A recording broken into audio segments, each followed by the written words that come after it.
Greetings and welcome to Office Hours with Dr. G. I'm your host, Dr. G, and I am so glad that you could keep our appointment. Now, of course, tonight's guest is no stranger to anyone on this channel. And if you don't know him, then I don't know where you've been over the last several months or years or so forth. But he is a returning guest, Brother Rod Hayes, in this revealing interview concerning the story behind his relentless drive to liberate the hearts, minds, and birthrights of our people. That's me. We're calling it the battle the world didn't see under you. And we're going to explore the mental, spiritual, and sometimes physical battles staged, fought, and ultimately won to bring us the one known as Rod Hayes, or aka Uncle Rod, to the forefront. And actually in the crosshairs of controversy. I don't even know how he does what he does, because I think I would have lost my mind up in here by now if I had to go through what he goes through. He does. But love him or hate him, believe it or not, that's me. Rod Hayes is a consistent force to be reckoned with, and a bona fide champion of the sport in these uncertain times. I want to present to some and introduce to others, none other than our brother Rod Hayes. Welcome back. How you doing? Wait a minute, I gotta unmute you. How you doing, Brother Rod? How you doing, Brother Rod Hayes? Okay, wait a minute. It's me. Now we can hear you. Yeah. Thank you for having me back on here. Yes, it's we be in sync. When Big Mama speaks, things work out and things happen, and we're able to actually connect. First, I think in the spiritual realm, and recognize, what, it's time. You've been on the show. This is your third time here on the network, and of course, every time you're here, there's you got your opponents and your proponents. We got, like I said, those that love you, those that hate you, those that understand you, those that are confused by the things that you say. However, I recognize, and a lot of others recognize, your mission and purpose. And so tonight, what we want to do is do something a little different, because folks are used to you telling us what Big Mama is saying, like right now, or what's happening on the land, what to look at, what has ended and what contracts are over. But everyone has a beginning, and some folks think well, he just came out of nowhere, or what gives him the right or authority, and he says I too much. We talked about that.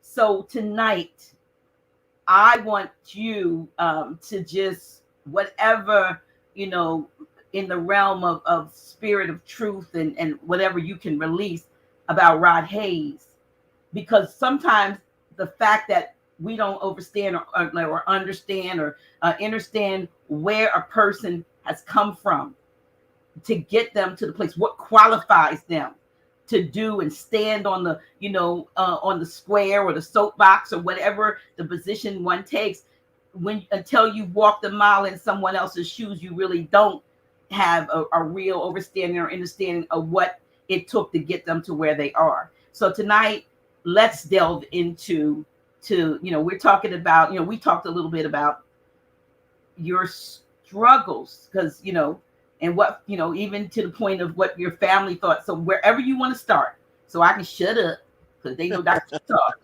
I'll interject when I have to. Okay.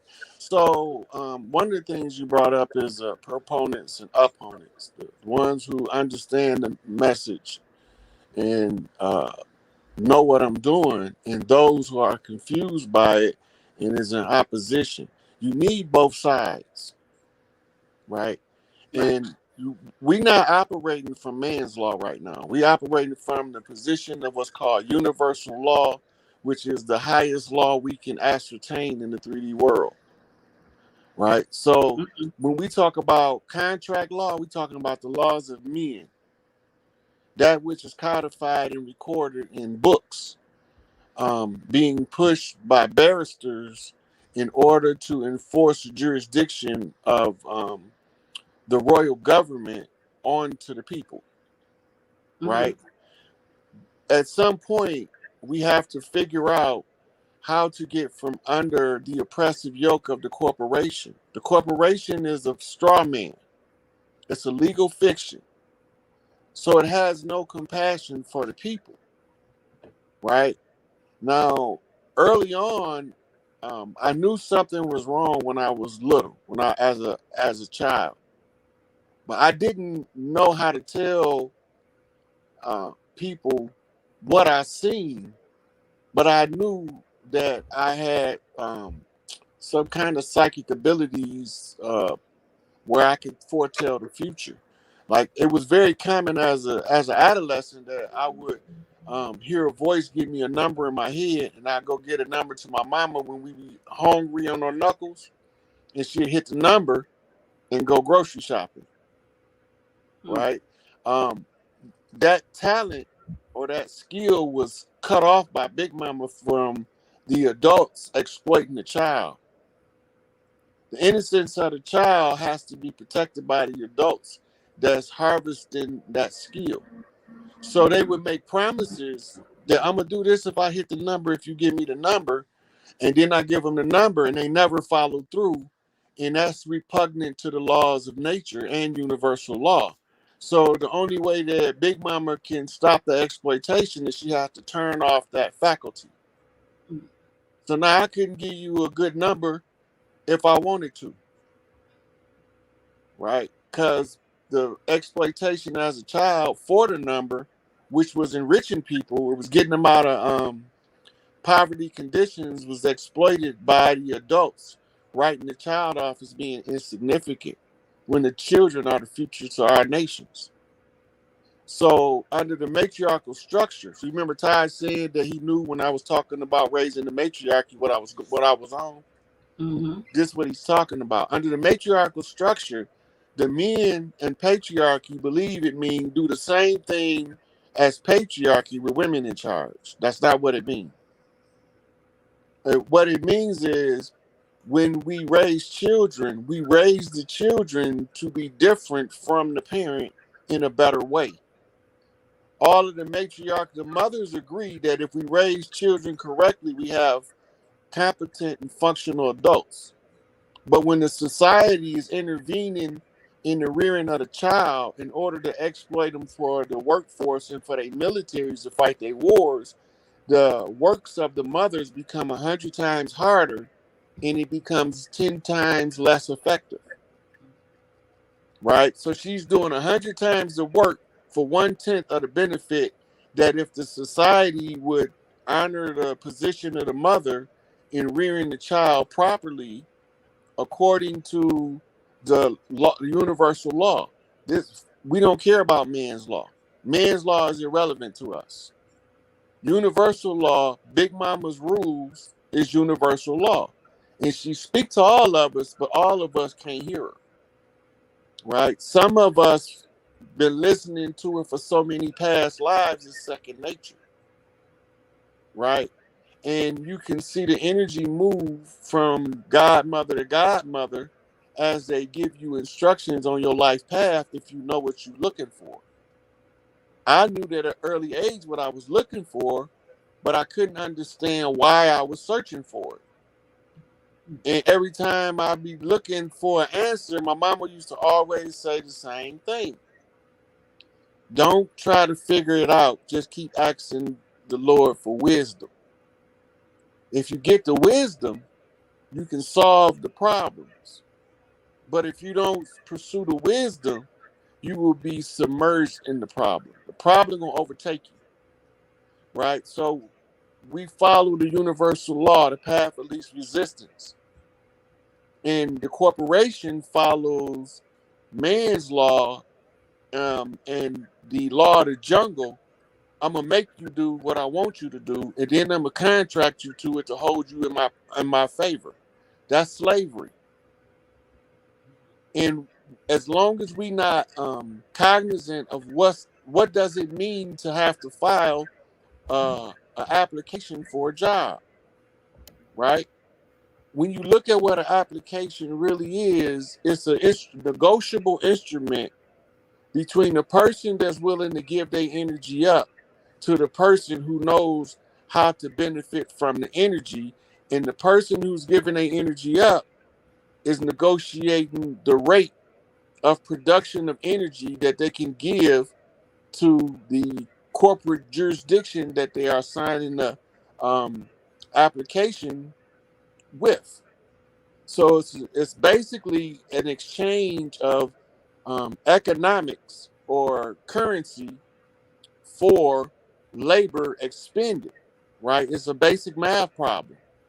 Now, the laborer is unaware of the calculating instrument of the labor. So he don't really know his true worth. He don't know that the corporations measure the jobs by physical exertion and calories burned per hour, the same way as they would say this is how many miles to the gallon that this car can get. So they know how much output for the type of job that you're applying for that you worth. And you know they're gonna give you about 1% of the value of that to them, right? When they should be giving you a functional wage, they created a system called inflation that can constantly steal from you by changing the rate by which your energy can be transferred and used to your benefit. It has nothing to do with social economics because you can have an economy with no inflation. Inflation is based off a debt concept of banking called fractional reserve banking, where you start using the debt as the collateral for the currency, which is a double debt, right? When you double down on the debt, it's twice as hard to get from under it. You know, it's like you got a house note that balloons and becomes double what it was. It becomes twice as hard to pay it as it was before, right? It's all in fractional reserve banking and how they put the money system together to always take your energy and never give you the value of the energy they took. We are under the impression that we just trying to make a living in this life. We don't want the struggle that comes with making a living being absorbed by inflation. So now what we was able to take care of a family on $5 an hour in the 60s, you can't take care of a family on $50 an hour in 2022. The price of gas alone is enough to suck your bank account dry, right? So in the whole process now, we trying to figure out how to get the people properly treated in order for Earth to advance to a golden age. This is the whole motivation, because in the golden age, this is the sun cycle coming in on the 24,000 year galactic clock, reference Charles Mosley Bay Clock of Destiny. When the galactic clock switches over from the silver lunar cycle to the golden moon cycle, we're going to go from temperatures increasing by up to 20 degrees around the world, right? Because now the things that's in secret has to be smoked out, so to speak. You know how they used to catch a rabbit in a hole and then they smoke one end, make it run out the other one? So right now, the sun cycle got the humans in the process of smoking out the devils that was holding us under those debt systems.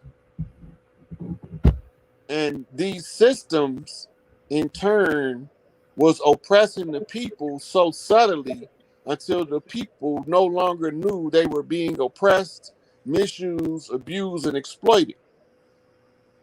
We heard about the 800,000 children a year go missing in the United States alone, right? Mm. That's almost 1 million children go missing every year, but we don't know about the cases. We might know about in the forefront of the media. They might showcase 100 cases throughout the year at the most across the land, and that's all locally. So we're not really getting the full impact of the tyranny taking place with the human trafficking and child exploitation. So we had to figure out how to reapply universal law, and that's not easy as it sounds, because you have to go through the dark night of the soul. That's the misery, right? So That's like, with you though, as a young star, a child, had a had feelings. Would you call these feelings maybe remembrances coming back from an earlier cycle here, or just knowing what you're, or remembering the assignment that you came here to fulfill at a very young age, that you knew that you came to do what you're doing now? well, it came a point where I ignored the spiritual message because I'm a child, and they were overwhelming for me as a child.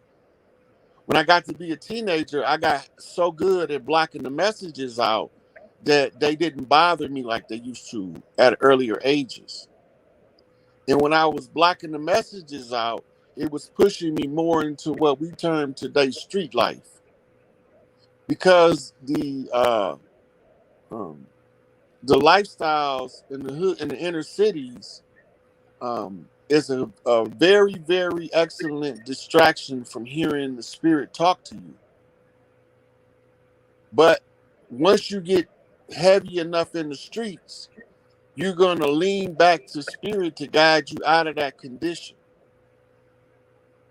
And you'll start opening back up to spirit again. That's why a lot of preachers is ex-pimps, prostitutes, and drug dealers, because spirit was able to guide them out of that destructive lifestyle and point them in a direction where they can be functional in this dysfunctional society. Most of us not even aware that the society is dysfunctional, right?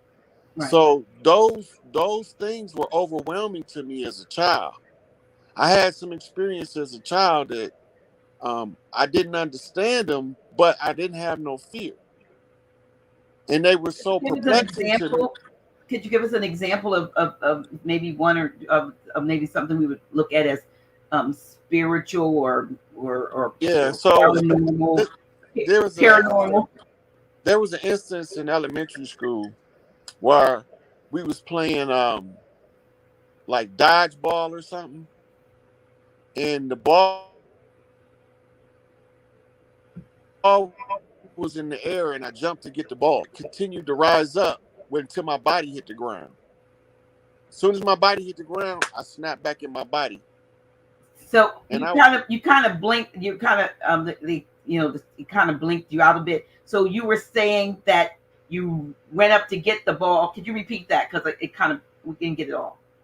right. So as I jumped for the ball, my spirit separated from my body, Okay.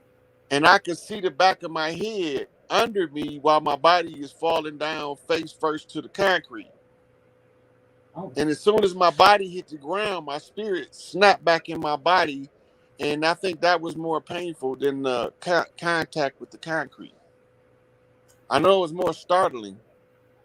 the going back into your body was painful. Yeah, because Now, it was done under the impact of a fall. do you think you left your body as a because I think about people, like say people fall, somebody falling over a cliff. I feel like a lot of those people leave their bodies before they hit the ground, because they already know, the bottom, that they're gonna die, and so they exit out. We kind of think they might have had a lot of pain, but it might just be the vessel that gets, that the fact that you see imminent death, or did your body see that you were going to hit face first. You said, Death never came into the equation of my understanding at that time. oh, but is that possible that that was the reason of the separation of No, body? I think that the reason for the separation is that um I wasn't aware of how spiritually connected I was to the physical. I didn't identify enough with the body to bond properly with the physical form. So the euphoria of the jump gave me the awareness of the higher consciousness self that's able to see the lower vibrational self.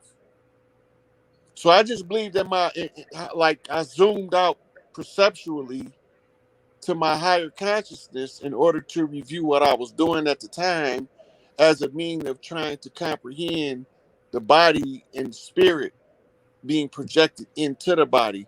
And that was like I didn't they didn't have this term in science until recently in epigenetics.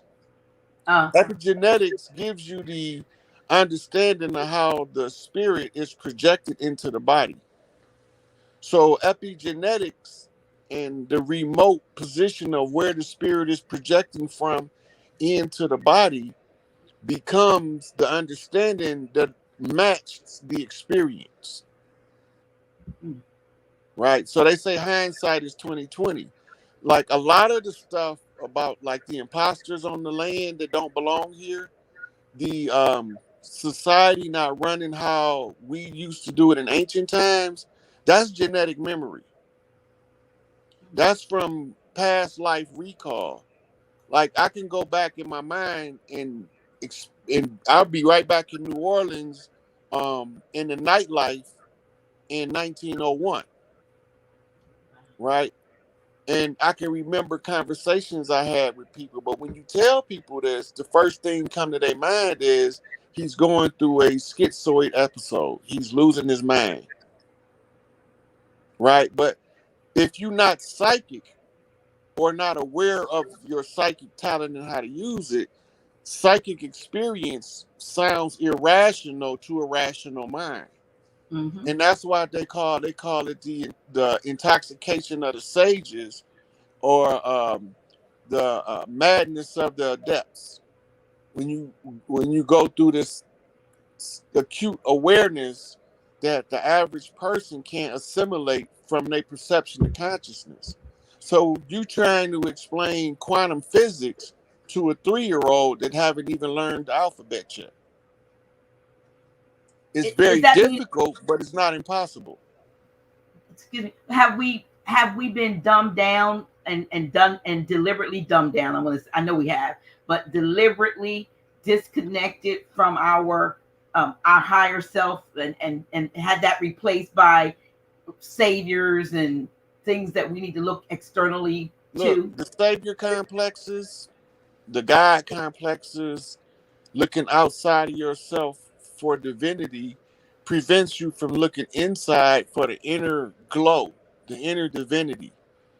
Like the last dragon finally realizing he the master at the point of his own destruction, right? At that point when he realized he's at his life's end, that's when they say in the mystery system it said like this: he who dies yet lives finds eternal life because you find the secret of life. And the secret of life is that it ain't no secret. You're just supposed to live it. Soon as you start trying to micromanage everybody else's life, you can't live your own life. You live in the micromanager's job of being an agent in the matrix. The dumbing down was done to us through the same principles of AA. It's applied in a 12-step educational program designed to separate you from thinking so that you can learn to embrace being given orders, right? But the ones that's unruly in the educational system, because I seen through it in the 5th grade, I seen exploitation written all over the educational system. So I was sparsely participating. I wasn't getting no A's in school. I wasn't getting no B's in school. I was C student. Sometimes D's and E's. Cause most of the time I just didn't do the work.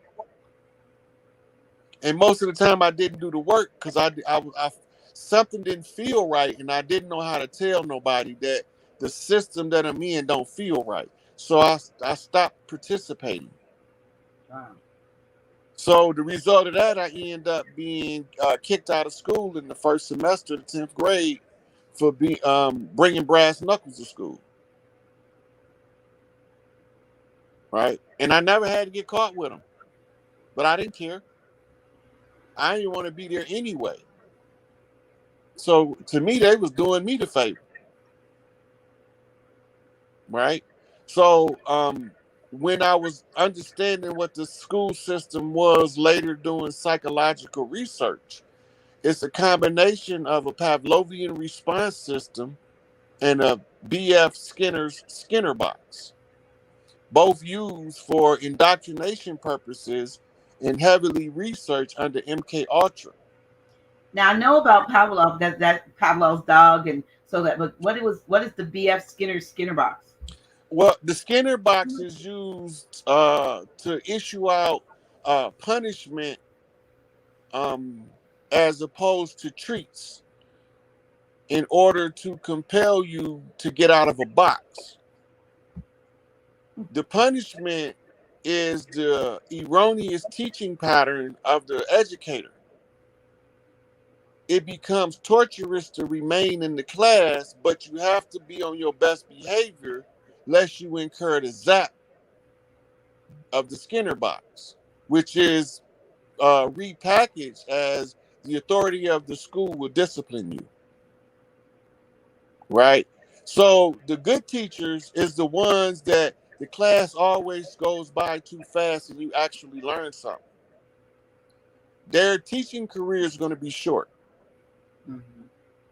There's some kind of way the school's going to get rid of them or going to overwork them where they become ineffective because they are effective. So when you look at the punishment in the Skinner box and you look at the system of the bell, instead of going to the treat, you escaping the punishment. And by jumping between escaping punishment and being trapped in punishment, you learn to accept the punishing system of the workforce.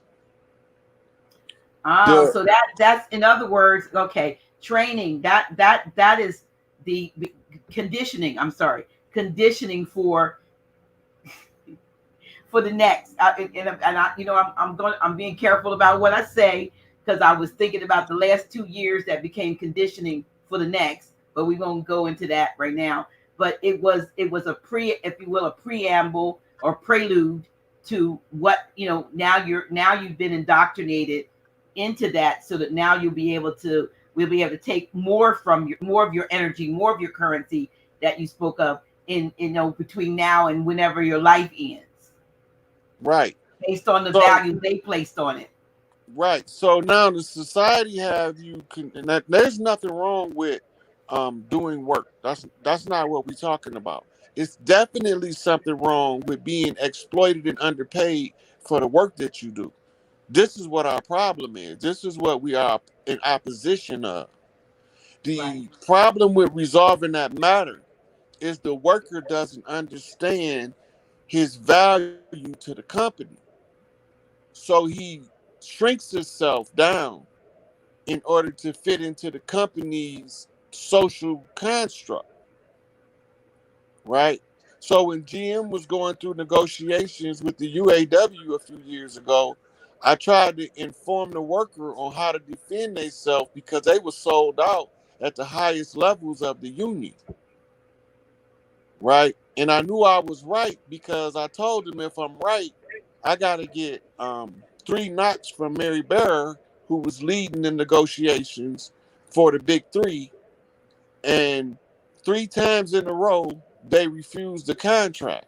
The reason being is the the UAW never offered a contract to be negotiated on to the company, but instead ask the company what did they want to give the worker.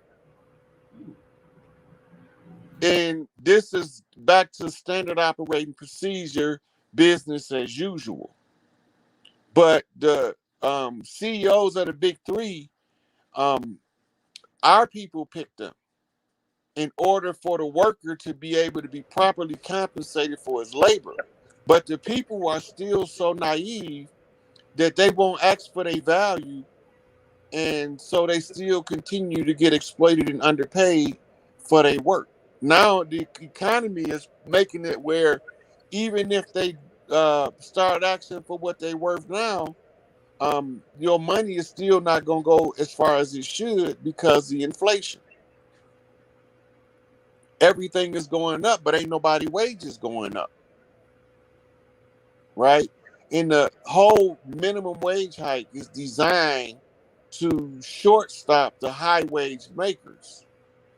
So before, minimum wage was $1.25, a good $20 hour job was a good ass job. But now you got minimum wages in some place high as $14 an hour. Mm-hmm. And a $20 hour job is barely over the poverty line. That's insane exploitation of the people. And my mama used to tell me this over and over again. You can't throw people away like trash, baby. She said everybody should get what they owe, good, bad, or indifferent. These are repeated statements that she used to make. Now, as a child, I was trying to understand why my mama keeps saying this over and over, right? So it made me pay attention to the things that she repeat more than probably my siblings. And they became part of who I am, right? She used to say, baby, ain't nobody better than you, but just remember you ain't better than nobody else. Right? Ain't no big eyes or no little U's in family. Right? So everybody got a part to play and everybody can't play your part.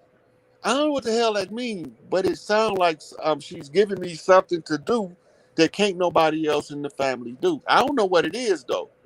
But she keeps telling me this repeatedly to drill it into my character because I'm always curious. I always ask a lot of questions, and I don't ask the same questions as the other children in my age group. So they used to call me weird, the little weird kid, the little quiet boy, that little nappy headed MF, stuff like that. And I ain't like, what is this all about? Because I don't feel like none of that. What y'all saying ain't got nothing to do with me. So I learned at an early age to have a thick skin. So once I got a thick skin, I understood what's called a universal right to express yourself. That means that everybody don't have to agree with me. They ain't supposed to. If everybody agreed with me, that means it should be over instantly. So we got to have opposition Right. because it has to be a process at play where overcoming the opposition brings harmony and balance to the collective. And the only way to do that is to go through a struggle with the people out in the open in the public domain. And social media has become the universal method of communicating around the world. We can get on Facebook and Instagram and do a video that reach people in China, Japan, and in Europe, Mm-hmm. right? Where years ago we didn't have the option when Malcolm X was around and um, Dubois and Medgar Evers. They didn't have the option to have the internet and to stay in the safety of their home while they tell the people what's really going on. All right, they couldn't. The ones who used to try to figure the problem out instead of going out in the streets marching, I ain't finna do that. Not for my own shit. I'm not finna be out here buck dancing for these people. Not for my own shit. And mama had to leave me a means to find what's rightfully ours and how to recover it. And one of the things she kept saying to me was always look for the wisdom. right? And so, understanding that, I searched through the minds of great thinkers in order to find out what is this stuff they call wisdom. Because if I can't buy it in a bottle, I got to find it somewhere. I'm thinking this as a child. So if I can't find it in a bottle, where am I find it at? Right? So the discovery comes in is you find the wisdom at the feet of the masters, right?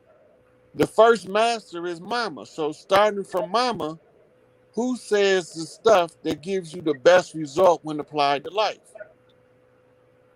And this, as a child, made me pay attention to the elder women. Mm. And the elder women was the ones, especially the ones that talk harsh and use profanity. We call them big mamas. They harvest the energy of prime creator in order to be guides to the family. Under the patriarchal system, we've been taught to call them old bitches and don't pay them no attention. And they telling us the solution to all of the world's problems, but we ain't listening as a collective. Some of us do. Some of us know if mama say don't go down that street because something bad gonna happen, go the other way. Because if you go down that street, you're gonna walk right into the BS. I did it 1,000 times because I learned the hard way every time. And the hard lesson is the lesson that you're gonna learn and gonna internalize the deepest. Because it's gonna hurt the most that you keep going through the same foolishness. But when you wise up, that's gonna become entrenched in you as your biggest lessons, the ones that was hardest to learn. And the hardest lesson to learn was at the feet of the masters is to follow the voice of the women who give wise guidance. And you can tell the difference by the character of the women, right? So when I see you on here complain about them calling Noble Drew Ali a false prophet, some in my soul say you can't just let that go. You got to say something. Mm. So I said something. You A did. lot of the Moors is like, what is this thing? Where did he come from? I thought he hated all the Moors. I keep telling them over and over, I'm not anti-Moor, I'm anti-dirty Moor. Mm. So, and so I started studying great people because I didn't really know what a master was.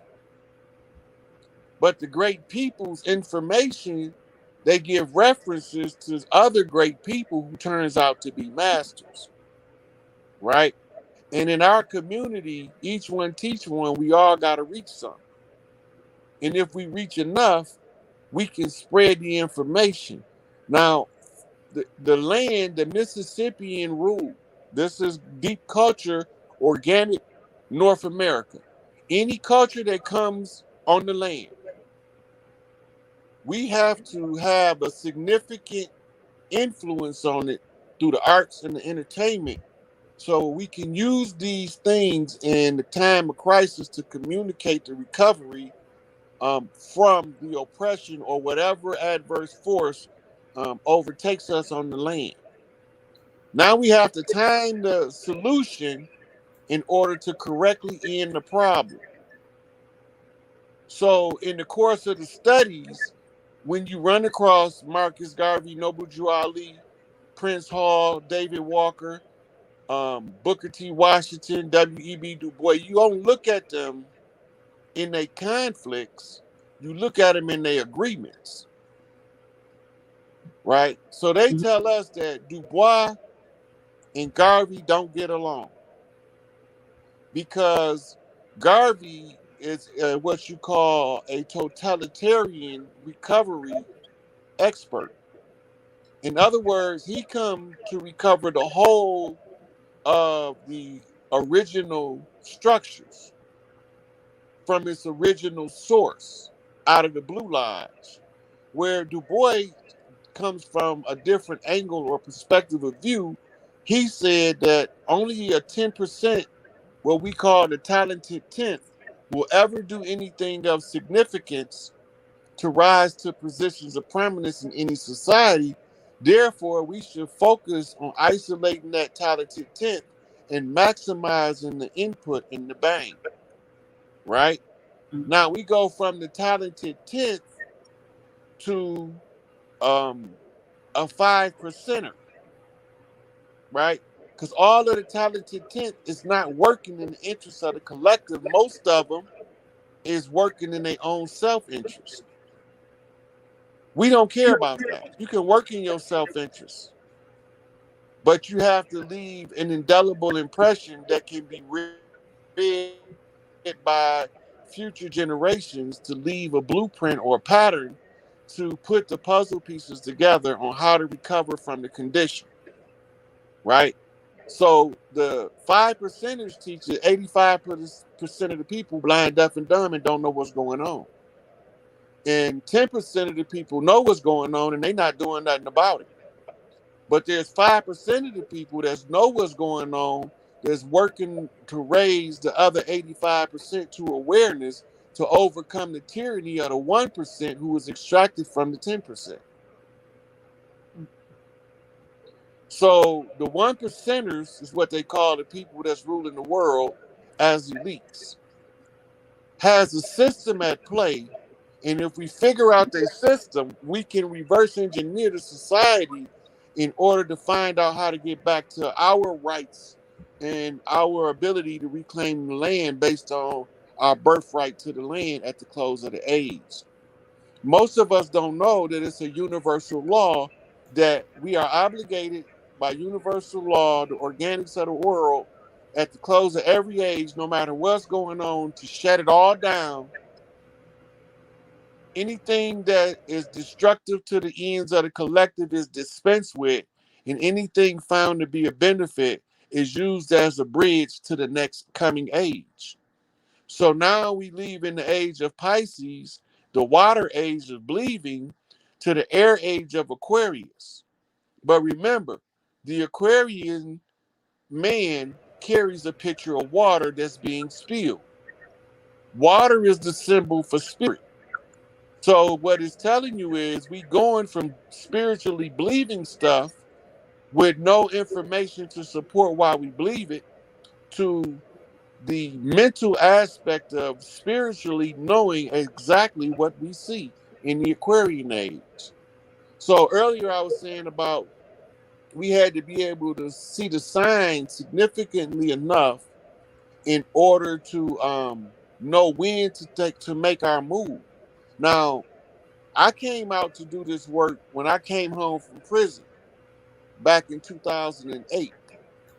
But everybody I went to shut the door in my face. They all said that I ain't have no degrees, I ain't had no alphabets behind my name, therefore I wasn't qualified, right?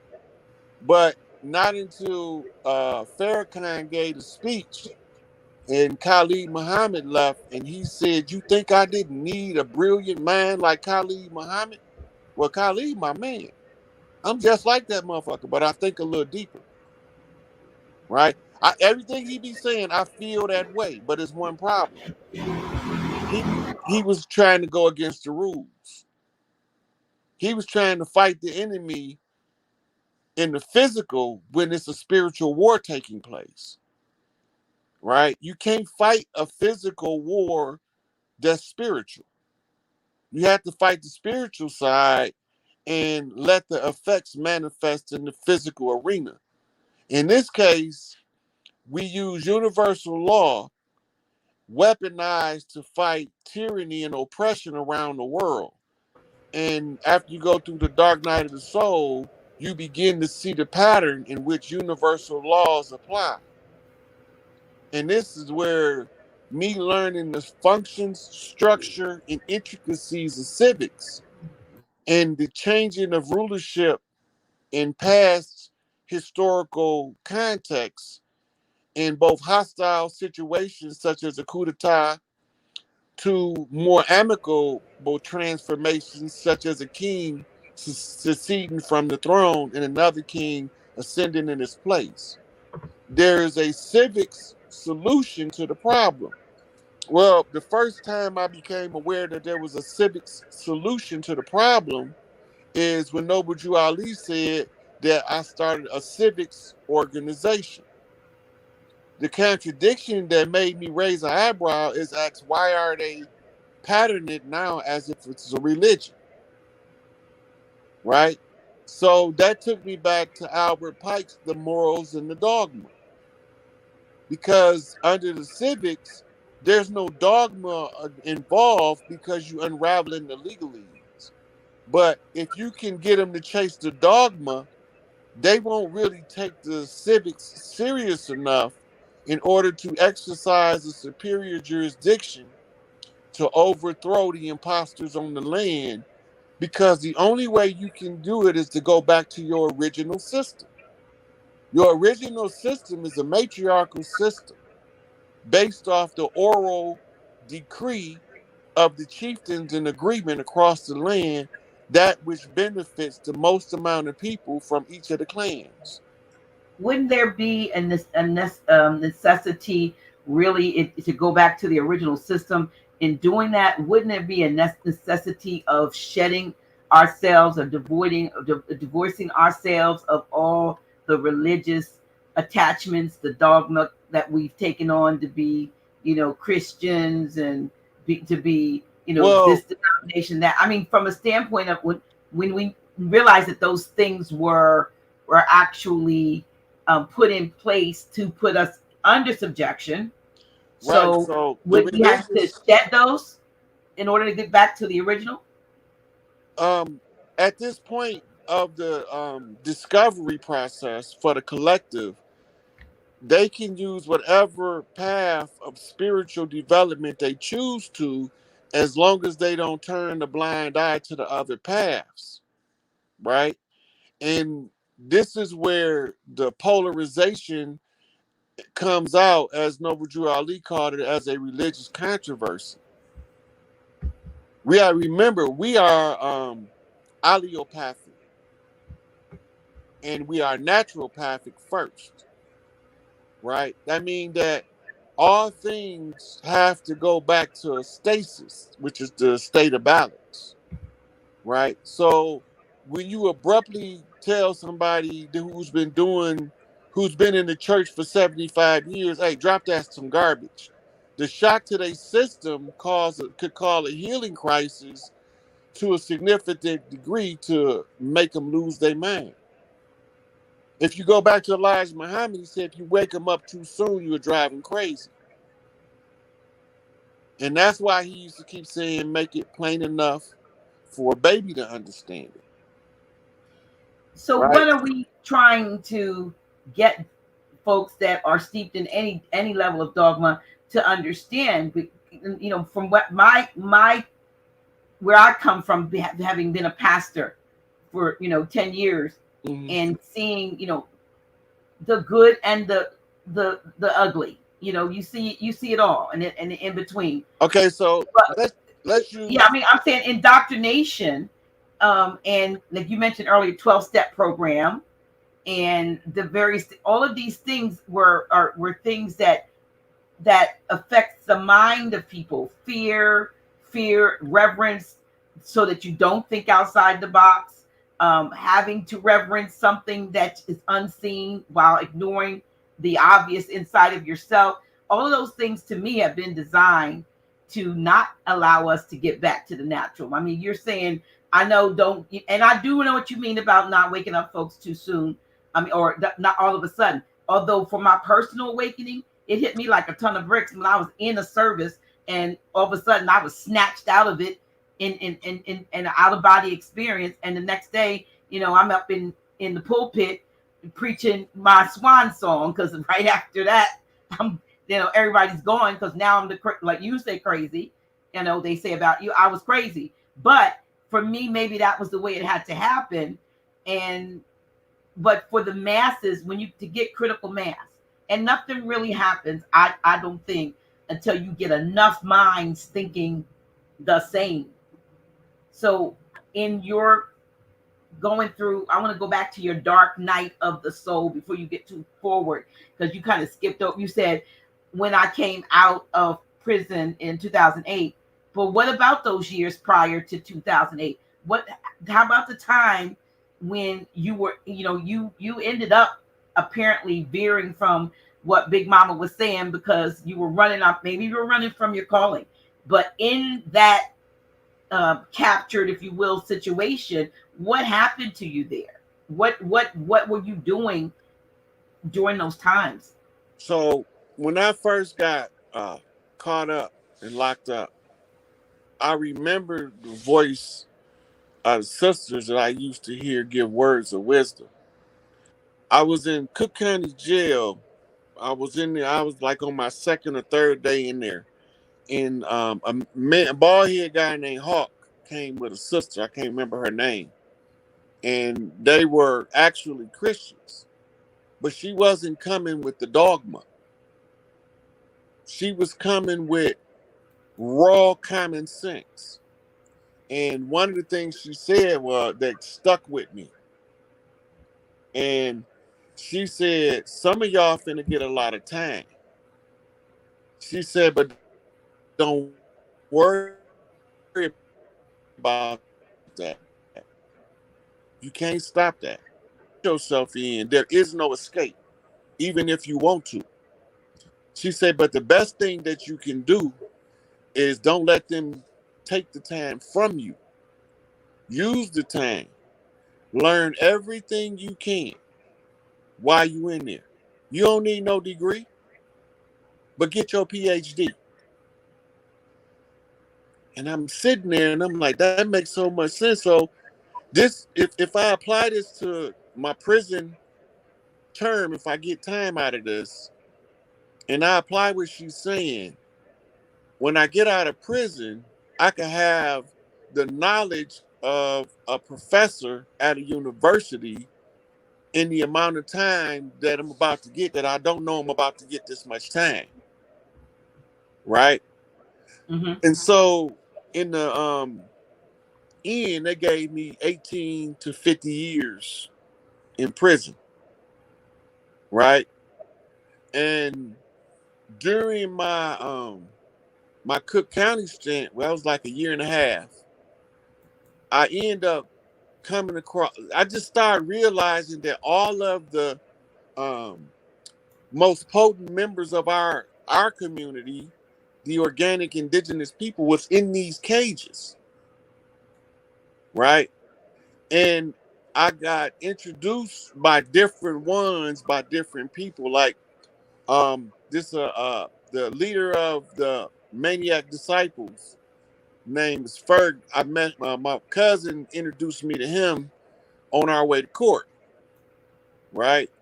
Then in the bullpen, it was some BGs, black, what they call black gangsters, that was high ranking, and he introduced me to them. Right. I had a vice lord introduce me to Willie Lord, and it was kind of odd to me when he done that, because um we in we walking through the day room, he calling me over there where his chief at, to introduce me to his chief. But he told me beforehand, he said, man, I want to introduce you to Willie Lord. Right. And I was like, okay. And because we was watching him on the news get arrested. And when he got in there, he was downstairs in the cell block called ABO in Division 1. So he came up on the visit. They brought him up to A1 where I was at. And so Lil J, who was a 4-star elite vice lord, he said, come here, man, I want you to meet somebody. And he walked over, he said, stay right here. So I'm standing on the other side of the day room, and he went and said a couple words to Willie Lord, then he waved me over there. He said, hey Lord, I want you to meet him, man. And he told me who I was, his name Rod. And back then I was studying with a Nation of Islam guy named Everett X, who was teaching me about now this is all within the first year of being locked up. But he was teaching me Nation of Islam doctrine, and they was calling me Rod X, right? But they was calling me that like a nickname because I hang out with the Nation of Islam guy all the time. But they all knew that I was under the GD banner. And so when he introduced me to Willie Lord, the whole day room stopped talking and they looking. And what he said caught my attention. He said, hey Lord, this one right here, this the one. I don't know what that shit mean. Right? And he shook my hand and he says, "It's good to meet you, young brother." He said, "Stay on the straight and narrow." That's all he said. He didn't give me no conversation. We didn't go into nothing. We just greeted each other, but he told me to stay on the straight and narrow. I know what that means from church, and I know what that means from Everett. And we discussed it, right? Staying on the straight and narrow mean walk straight, right? Don't let these people push you off your path. Mm-hmm. Now, when Everett X had to leave, he went upstate, and the last thing I told him, I was like, "Man, this is a big deal. I don't know if I could do it." He looked at me, and I could see the Elijah Muhammad in his face when he started smiling. He said, "Oh, you got this." And then he recited the story of Hiram Abiff, and he said, "You're gonna need that later." And then I heard Farrakhan go over the story of Hiram Abiff, right? And when I started studying the story after I got out of prison, I started seeing certain events unfolding that was unnerving to me because this was starting to tell me there's a Masonic connection to my birthright. So now I have to study the lodges deeper than I already have because I was going through a secret society investigation while I was studying with the Nuwabians in prison. So we was going through, well, I was going through each secret society reading entire text on them. Where Malachi had a book out called Secret Societies Unmasked, where he got a little part about all of them. So I started to get books from their perspective about their doctrine, right? But it became more enhanced when I came home, right? Mm-hmm. And um, so during the course of these years, normally my temperament, I would have been, I would what they call ready to ride.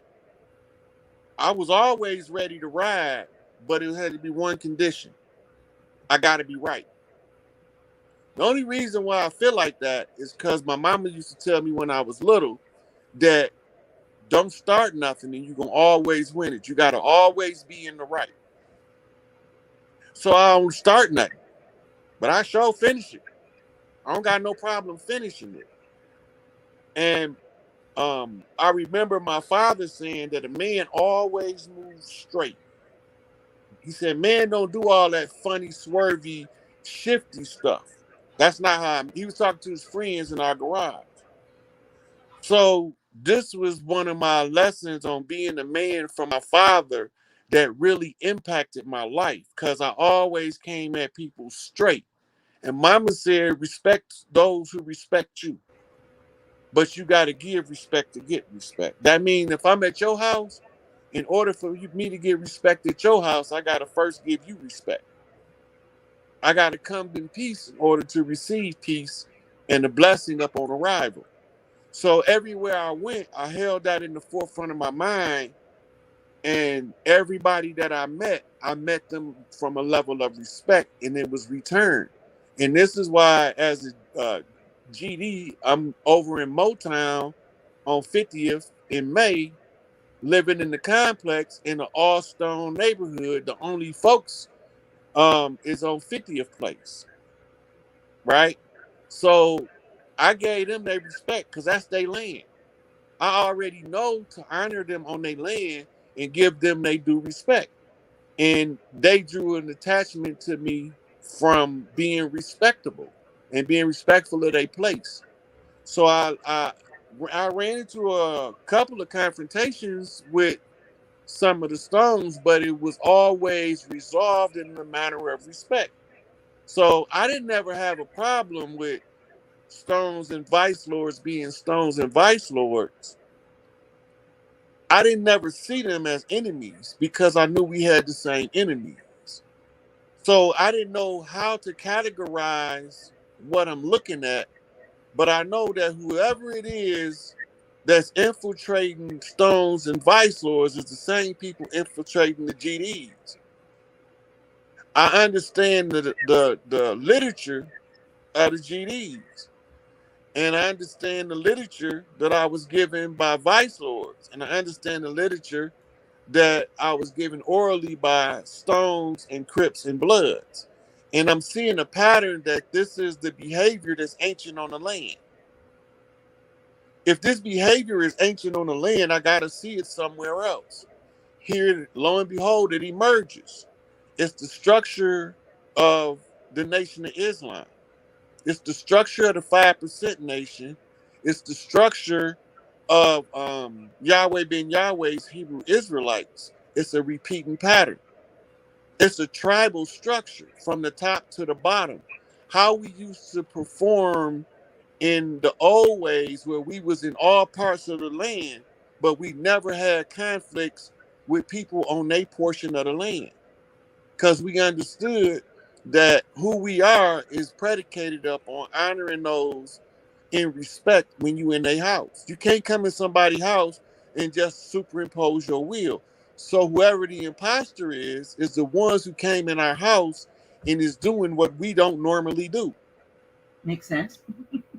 So when I start tracing it back, I end up with the 32-degree Scottish Rite, Morals and Dogma, George Washington, Albert Pike, um, um, the guy that started the Illuminati, Adam Weishaupt. Mm. 3 different personas of the same person. But most people can't see the pattern. I couldn't see the pattern originally until I was studying forensic profiling and the mechanics of it. And I wanted to do a forensic profile on the biblical God character, which turned out horrible, by the way. Turned out horrible. Turns out that he's a sociopathic narcissist, early bedwetter, who has mama issues and daddy issues and don't know his own identity and sexuality, who feels that he should be held in superiority to other people just because who he is, where other people become less than him. This biblical God character can't be no God. He got to be some kind of mortal masquerading as a God through written literature.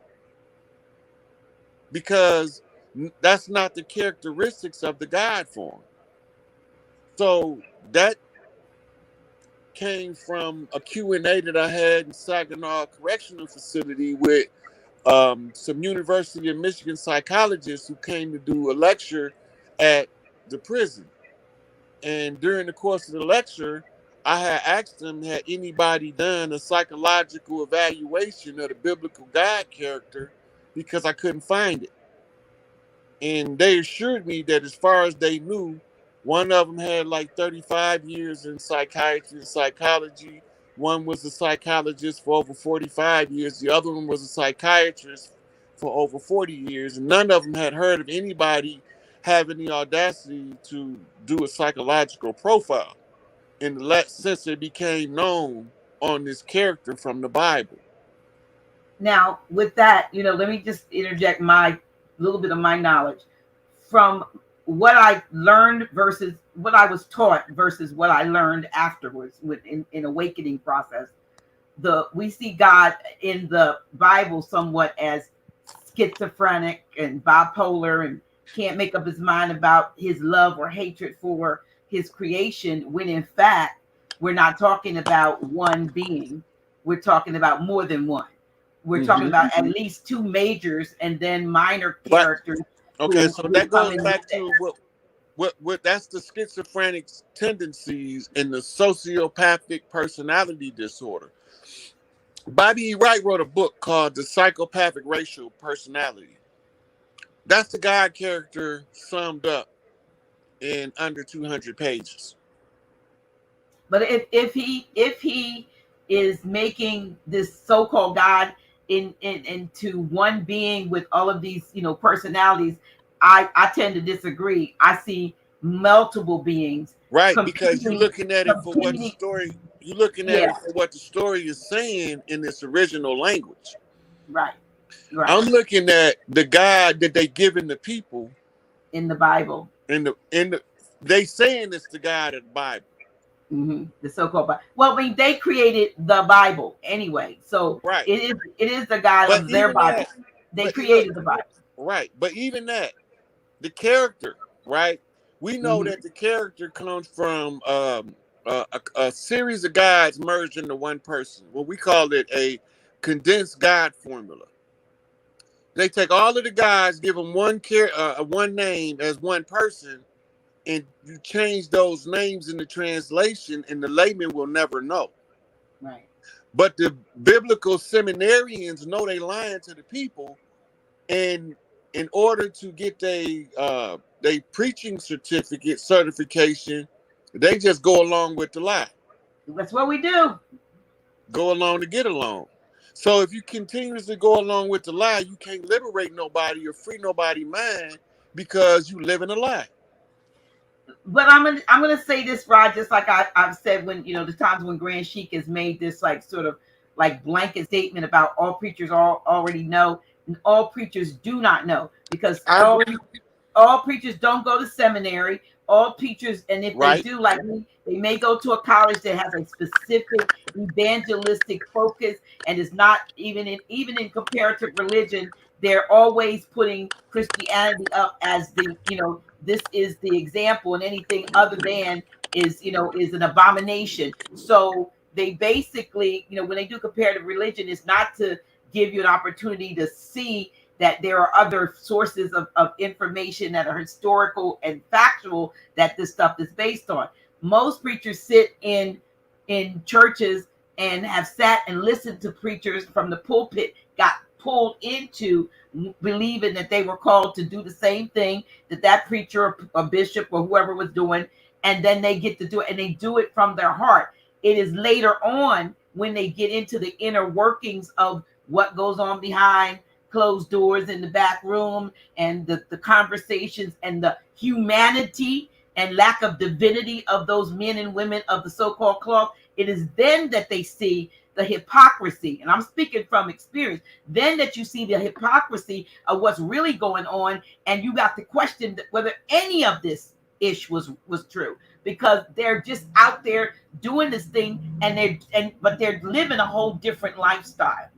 So in defense of the ones who went in with their heart and soul in it, and didn't know that it was what it is, then I'm saying all don't know. But what I do have a problem with those who, once you find out, that they continue to perpetuate that. Well, one of the things about those who go through the seminary that know, and those who come in as they call those hands-on preachers. They was taught hands-on by somebody in the church that helped them to learn how to basically run the church. Mhm. Those are not as responsible as the ones who go read it in its original language, understand that it don't say what they telling you to say. Absolutely. um, it's a writing by Khalil Gibran called John the Madman that expresses the sentiment of you telling these people lies. I'm gonna tell them what's really in the book, right? There's so much stuff in the Bible that you can use it for any form of manipulation you choose to, if the people don't understand their own spiritual development. It becomes a easy tool of exploitation for those seeking to be wealthy. It's a way to get a whole lot of material gain for well placed lies. They don't have to know they lying when they come in, but at some point, the discovery is imminent. You cannot continuously read that Bible and preach, because when you start preaching in front of a group of people, most people don't know this. You start off, you might be a fraud, but you start getting messages.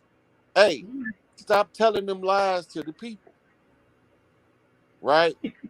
And sometimes the message might come from a 3-year-old in the church saying, "Why that preacher lying?" Right? I know when I was 6 years old, I knew they was lying because I asked my mama and got my shoulder ringed off. She wasn't mad at me for saying it. She's mad at me for saying it in church.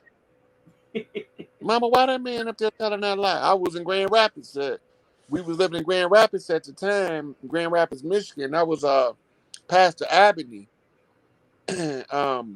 preaching. And he was going over the standard Jesus script. And this was my first time really, really, really listening as a child to somebody tell the Jesus story. He told it exactly how he's taught to teach it. And I immediately said, this man lying as a 6-year-old. And it was a blatant outburst. All the church ladies turned around looking at me, and it embarrassed my mama to the point where she pinched me and wrung my shoulder off, got me crying up in the church, talking about, you can't be saying that up in here. And then when we got home, later on, she talked to me, and then, because she did, even if she disciplined us, she still talked to us. Mm-hmm. She didn't just discipline us and didn't never give us nothing. She gave us a lot of wisdom, even though she did spare the rod, spoil the child. I don't think she gave me enough ass whoopings. Whereas some of my siblings might feel like they got too many, right? But when I Where did look at you the, fall in the? Are you youngest, oldest, middle? I'm the seventh child, and Of how many? it was originally 10 of us. It's 8 of us left. Okay. Yeah. So, I'll be number 7. My mama was number 7, and her daddy was number 7. Okay. Significance. Yeah, Mm-hmm. that's what they call a lightning strike. And my grandmama got struck by lightning. Really? I mean, actually.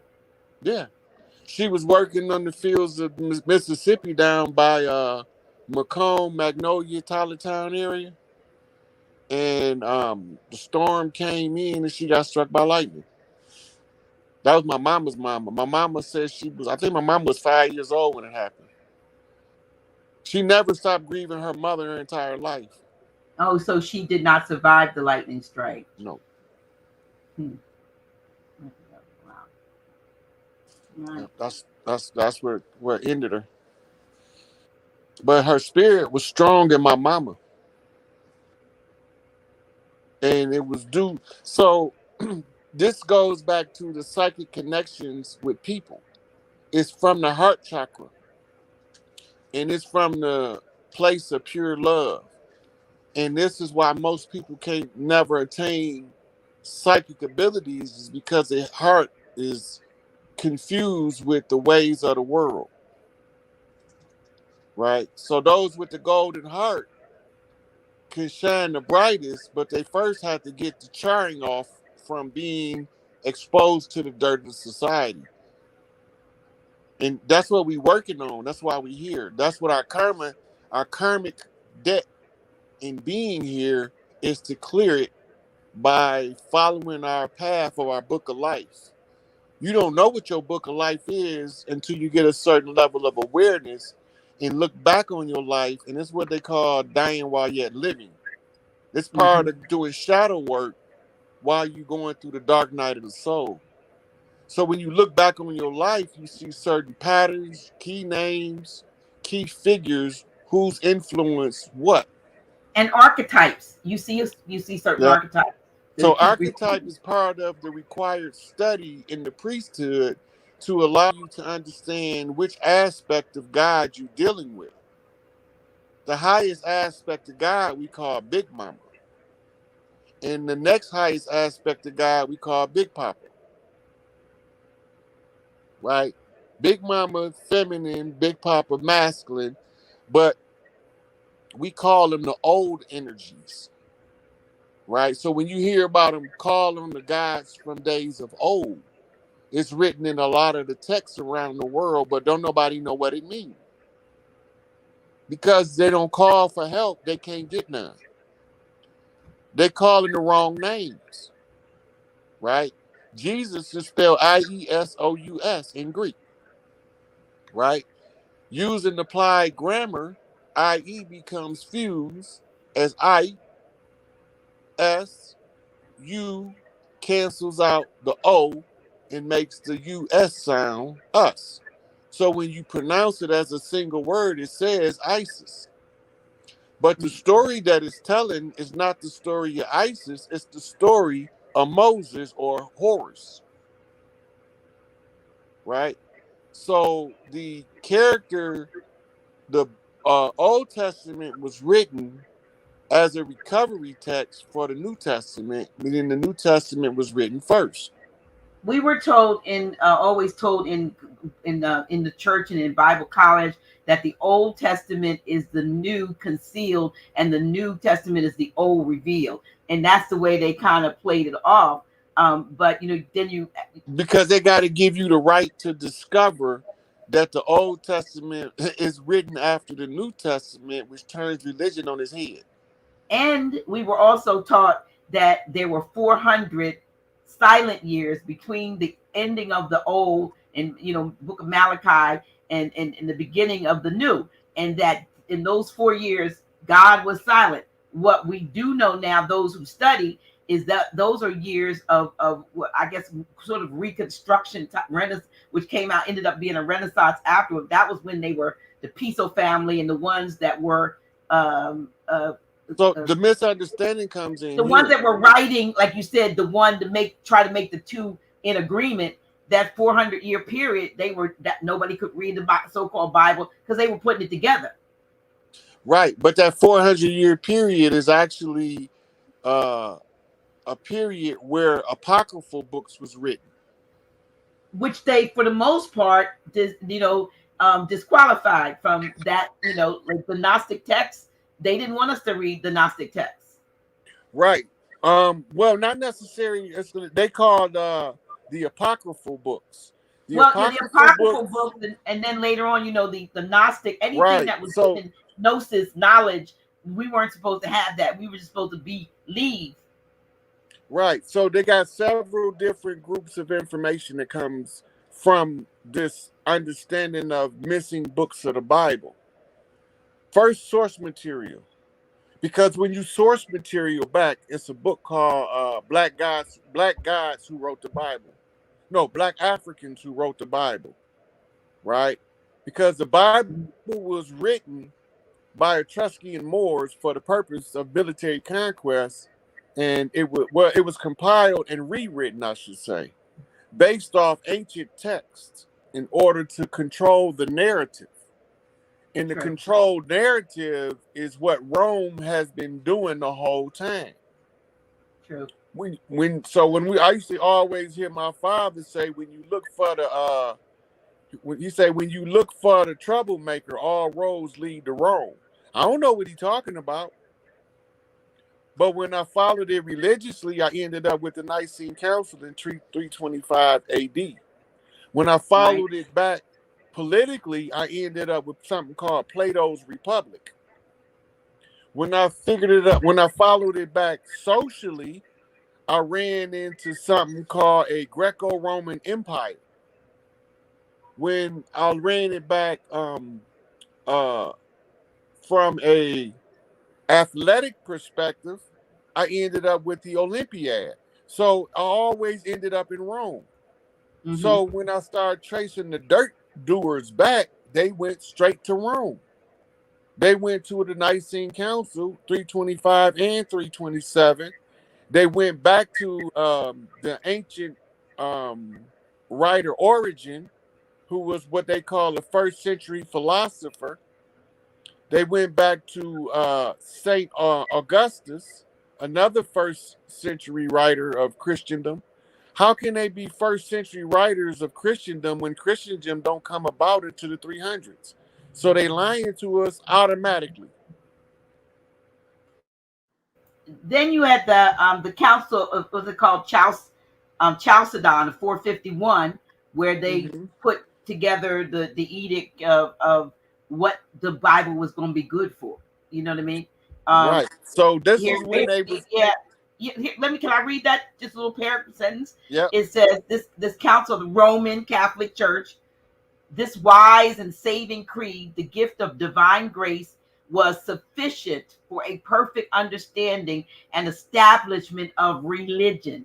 So for its teaching about the Father and the Son and the Holy Spirit is complete, and it sets out the Lord's becoming human to those who faithfully accept it. So agenda. They created religion, they created the characterizations and the deity of God as a part of what they were doing. And it's in their writings. Yeah.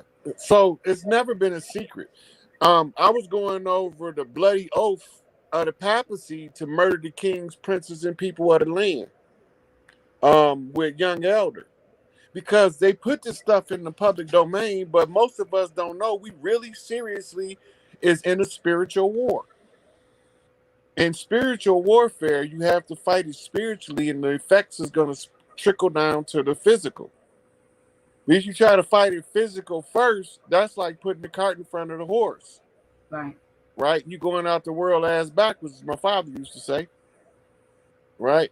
So when you put everything in its proper place, don't give it a judgment, and then step back and look at the big picture.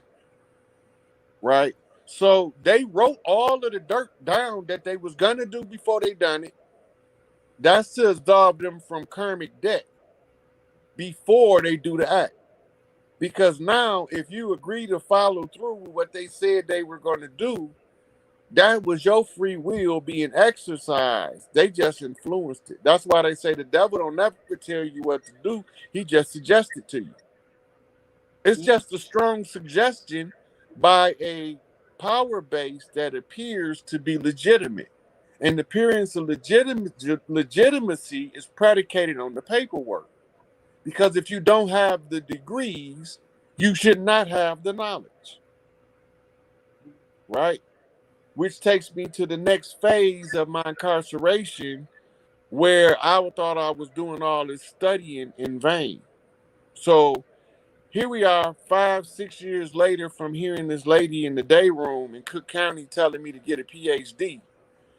And I'm getting headaches from reading so many books so fast. Right? And the headaches is to the point where they're annoying to me that I don't want to read no more. Right? I don't know nothing about the nutritional burning that the brain is doing. But we go to a Black History celebration, and sister brings in a African dance corps. She was out of Detroit. And she don't know what this lady said when I was in that day room. And she sat there and she said, some of y'all gonna get tired. Y'all gonna think y'all doing everything for nothing. Y'all gonna feel like it's a waste of time, and that you doing a whole lot of research and studying in vain because it's not getting you nowhere. She say, but don't let that deter you. Get your PhD anyway. So here it was like a divine relay system. One passed the baton to the next to come, and when you needed a recharge, when you were about to, your battery was running down, when your your faith in what you were doing was running down, then the Most High, Big Mama, sent in reinforcement to Right. reinforce what you've been So told.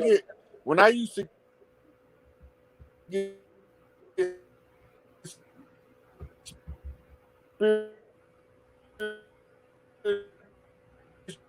Let me see.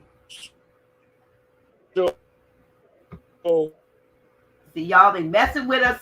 Let me see. Let me see if he comes back in, y'all. Okay, let me get him back. Are you there? Can you hear?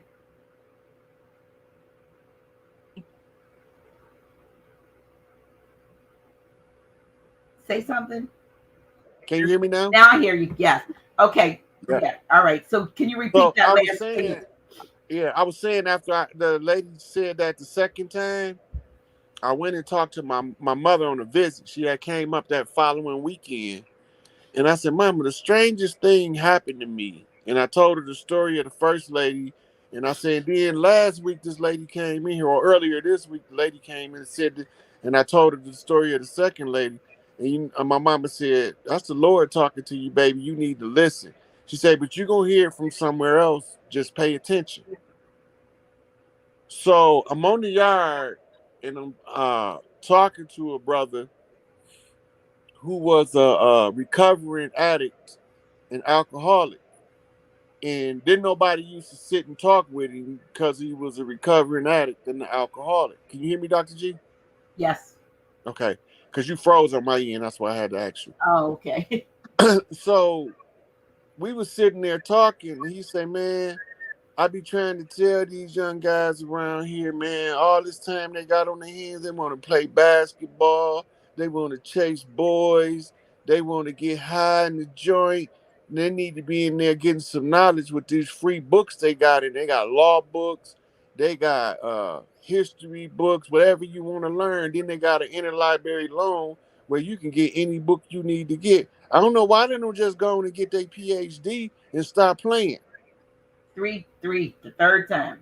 Yeah, so that's called three master knots, right? The third one came in off of a male father line who was consumed by vices, right? So it's a vice lord knock. So it's a big mama on the father line giving me a confirmation that the big mama message that came off the mother line that was confirmed by my mother was accurate.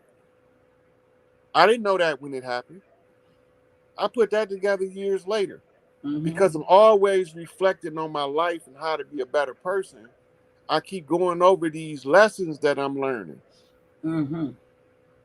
Um, some of the strangest stuff that happened to me is I would go check a book out in the library, and the book would be so old it don't have an ISBN number, just the title and the author. And I write the title and the author down, read the book, take the book back, go back because I might have wanted to review something else a month later, and the book not there. So then I go ask the librarian, and he said, "We never had that book, and here's not in our records."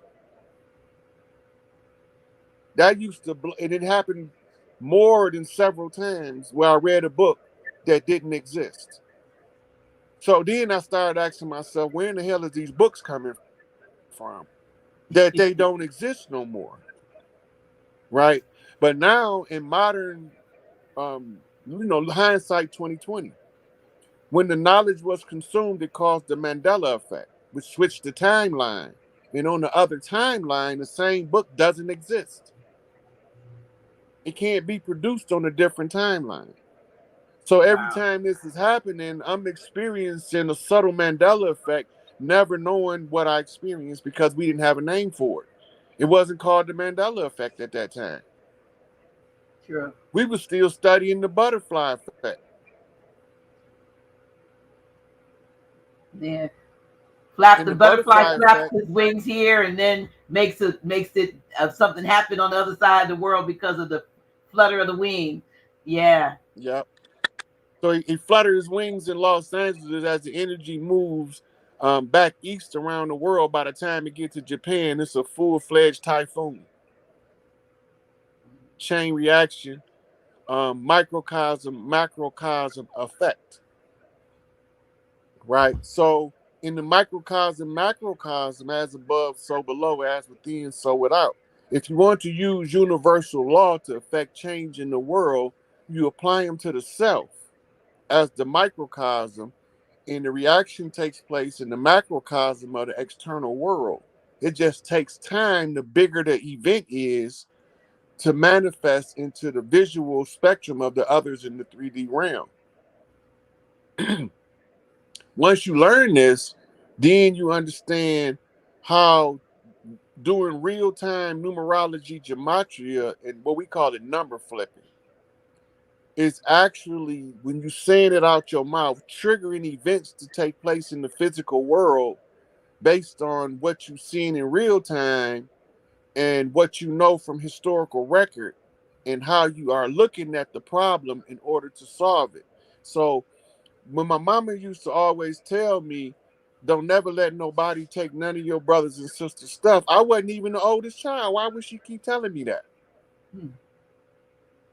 She supposed to be telling my oldest brother and my oldest sister, don't let nobody take your brother and sister stuff. She not supposed to be telling that to number 7. I got 6 people that got to go through, Yeah. right? But I was born on the 10th. That's why I come in on 10, because my siblings exhausted 1 through 9 already. So why am I going to wait and come? No, I got to come in on 10. So I came in 11:10.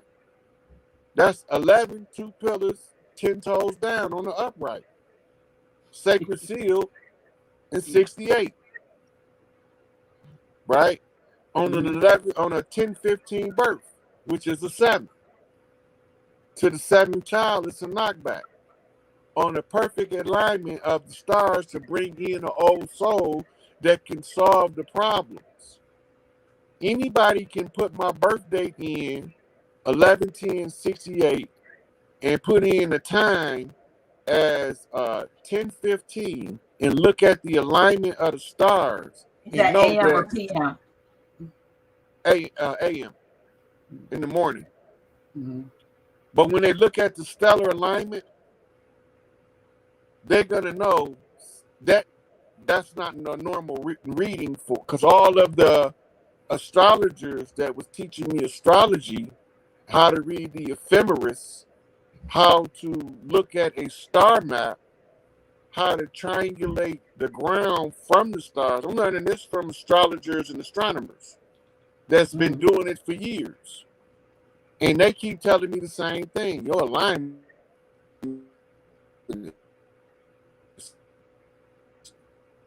You froze up again. Let me see. Can you hear me? Yeah, well, now I hear you. You get froze for a moment, and so you said Yep, they I keep heard telling some you of about you your saying it, so alignment. I know where I stopped at.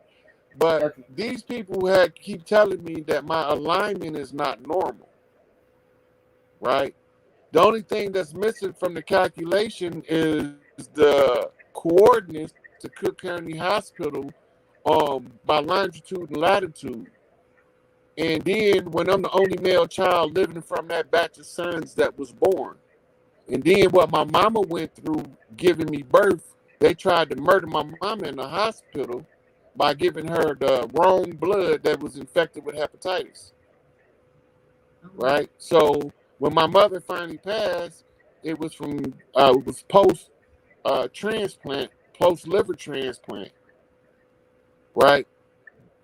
And because now I can remember almost everything that went on when I was born in the delivery room. I can remember the conversations that the doctors was having on the other side of the room, but I can't tell that to regular people because it totally sounds fucking insane. Well, we not regular people, Because so you most can people, tell.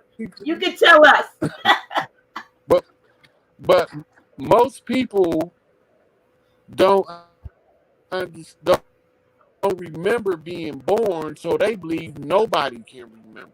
I remember swimming and doing flips in my Wait a minute. mama's stomach Wait a minute. For some reason you're breaking up. I think I think before I 2 or think I 3 years old. listen. I don't know what I don't know whether it's my side or your side, but the sound is breaking up. I think you said you remember swimming, and then in your like Yeah, I remember swimming in my mama's womb doing flips off her stomach. what? I remember like being in utero in amniotic fluid doing backflips using my mother's inner uterus as a springboard. I believe And it.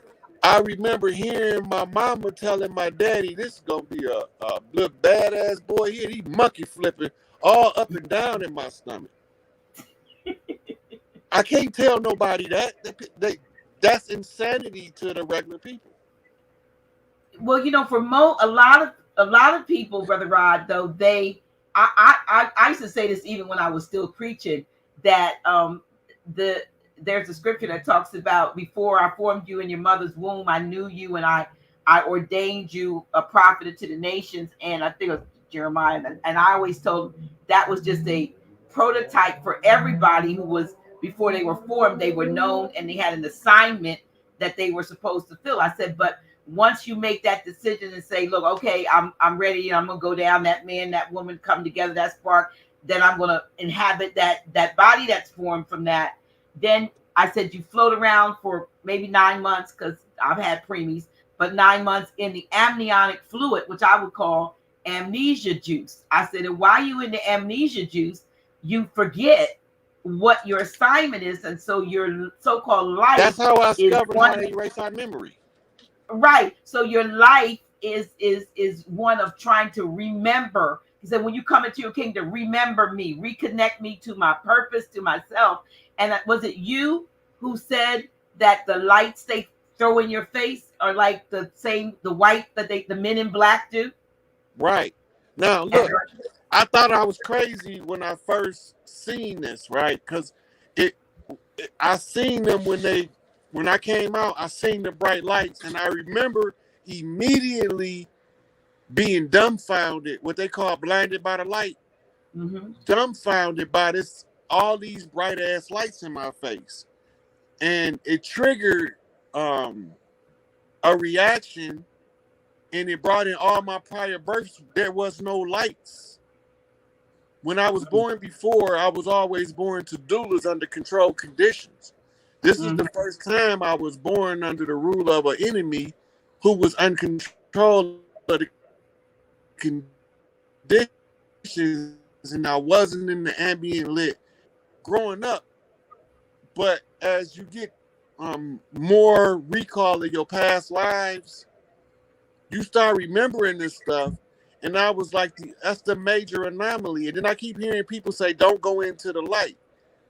And then I remember, before you born, there's no light to go into. Right? When you die, there's no light to go into. You don't see the light till you come out in deliverance. till you come out of the womb, of the matrix. You come Right. out of the So they matrix. saying that it's right. So when they saying don't go into the light, those are modern birthing hospital rooms. They saying abort the baby. The baby should abort itself up on birth if you see those lights, because you under the control of the enemy. But they not understanding that these lights is not part of the life-death cycle. When you really fade off, you see from a higher consciousness level everything. You're not blinded with no lights. Ain't no lights. But you see the child being born that you're gonna come back in. You're not coming back immediately when you leave most of the time. But when the child in the future that you're gonna come through is being born, you seeing the life of that child. And you are having options of several timelines that this child should be born on. So when they're telling you don't go into the light, they're saying avoid the birth that you're going to come back into the light. Because if you come back in the light, you know that the enemy is on the other side acting like they doctors. Wow. Well, right? many a child has come into the light. In the midwife. Right. Right. Go back to the warning about the light. Where is it most famous from? Poltergeist. Yeah. Carol Ann. Carol Ann, go into the light. There's peace and tranquility in the light. Right? Now, all the time, demons is trying to get Carol Ann, and the witch is telling her to go into the light. Now, flip it in reverse. So now, let me see. Is your I don't know, your voice is breaking up, and telling her to go. Yeah, we're getting you like into the light. You're breaking up. While her to go into the light. Yeah. Your sound is breaking. Your screen. Yeah, you're breaking up. Yeah, they're putting it in the, because I can hear you breaking up too. So I'm not sure if you want me to go out and come back in. Try that. Just see if we can get a better. Please. Thank you all. Thank you for your patience. Let's see what's going on. Oh, we up in here, 1,200 strong, y'all. Hope y'all pressing that like, giving us the thumbs up. I hope you're sharing. If you don't, at least share it after it's over. Um, but Brother Rod's going to come back in, and I hope you all are appreciating this sort of in-depth look into the brother that's been bringing us all of this information here. He's back. Let's hope that the sound is better. All right, Brother Rod, let's see what we got. We get any improvement? Yes. Yes. Now, yes. from what I'm looking at, you totally black. So the audience should tell me if your screen is black or if we can see Dr. G. Okay. Do you all see me? Put a 1 in there. Somebody put a 1 in the chat if you see me. No, I don't. Anybody see me? Did not see it. Can you hear me? Ask you, do you see me? Because I know when we first came on, you were saying you couldn't see me, Brother Robert. I see me. Oh, yeah, they see me. They got 1s all in there. Thank you. So okay. Believe me, I'm here. As they can see you, they can see me. They can see you too. Okay. So let's go back to this because this is so interesting. Let's go back to this birth process and the light and all that. Because this is fire. Y'all, this is fire. Right. So go back wait a to minute. when you start wait a minute. Somebody birth... says they only see me and not you. Wait a minute. If you see Rod, anybody see us both? If you see, you're looking good. So if you see us both, put a 2 in the. I can see you now, Dr. G. You see me? You just came. All right. Okay, you just probably see me too. Matt. Okay. All right. Somebody said a young guy on TikTok. Where'd I go? Here we go. I'm gonna push this up. You'll see this. A young guy on TikTok using gematria somehow matched Rod Hayes to Lucifer. Said that's a good thing. Well, if that means the light. Hey, look. So the Lucifer effect, right? The Lucifer effect. Don't nobody know what it is, but it's written in all of the occult mysteries. Okay. The Lucifer effect is the ability to be able to read the creation from above and from below simultaneously. That's all it is. It ain't nothing else. Take all that spookism, mysteryism, all that out of it. That means that you just got the ability to see clearly from the spiritual into the physical and vice versa. Okay. It's called mirror flipping. As above, so below. What's written in the stars manifest on the ground if you know how to read them. But if you don't know how to read them, it's gibberish and nonsense. Right. But okay, so back to you for anybody that's just tuned in. So you were talking about the birth, your birth, remembering this last birth, because you know that you also talked about seeing remembering other incarnations. Yes. And seeing, when do you see future births? I'm barred from seeing the future, so I don't change it. Okay. Right, because I change it to anytime I. Where'd he go, y'all? Somebody just called me, Dr. G. I have to go out and come back in. Y'all stop calling him. He's online. So can you hear me clearly? I hear you. Yeah. Okay. So so you said you would change it if you. I would always change it for the collective to have the most functional future possible. If I could see the future, I automatically switch the timeline.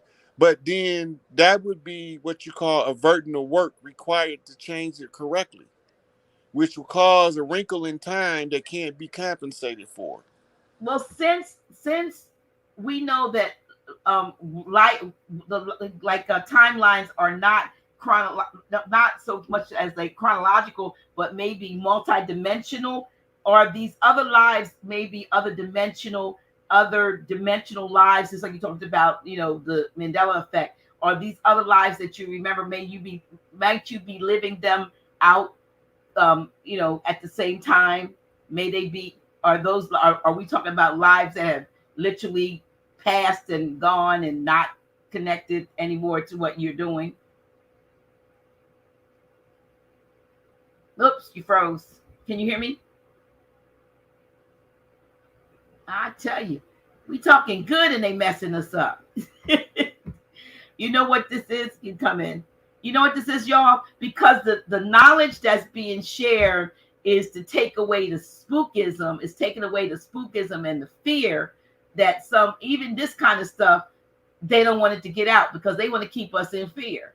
They don't want us to be in knowing. They don't want us to be able to, go boldly into whatever battles we need to go to, knowing that, we are spirit and, we are souls that live forever. They want you to have that same mentality that we've been indoctrinated with in Christianity. Can you hear me, Rod? I'm just trying to fill I in can hear you. Can you space. hear me? Yes, you froze, but go ahead. I'm sorry. I apologize. Go. Just trying to keep it going.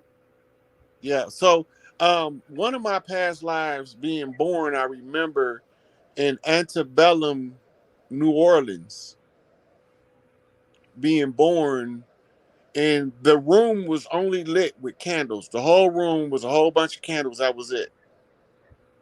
And it had a chandelier. So I know they had lighting. But the chandelier wasn't on, but it was candles all around the room. And it was an elderly, dark skinned lady and a younger, bright Creole woman that was the doula and the birth maiden. Because you always have to have one with you in training so the knowledge can be shared most effectively by osmosis. This is why we used to use apprenticeships over job training. Because when you do an apprenticeship, you get the hands-on experience from some of the best teachers possible, the experts on the job. Mm-hmm.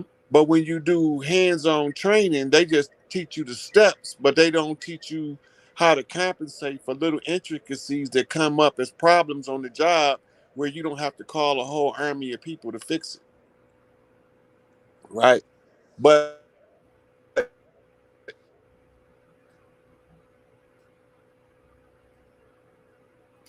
she following that principle in the streets today, like if you go to LA,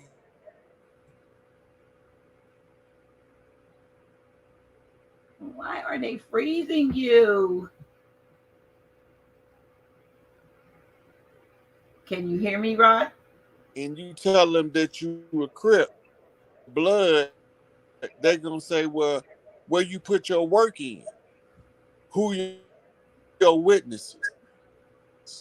That mean that all of the chiefs always have a witness to Okay, y'all. We having a little bit of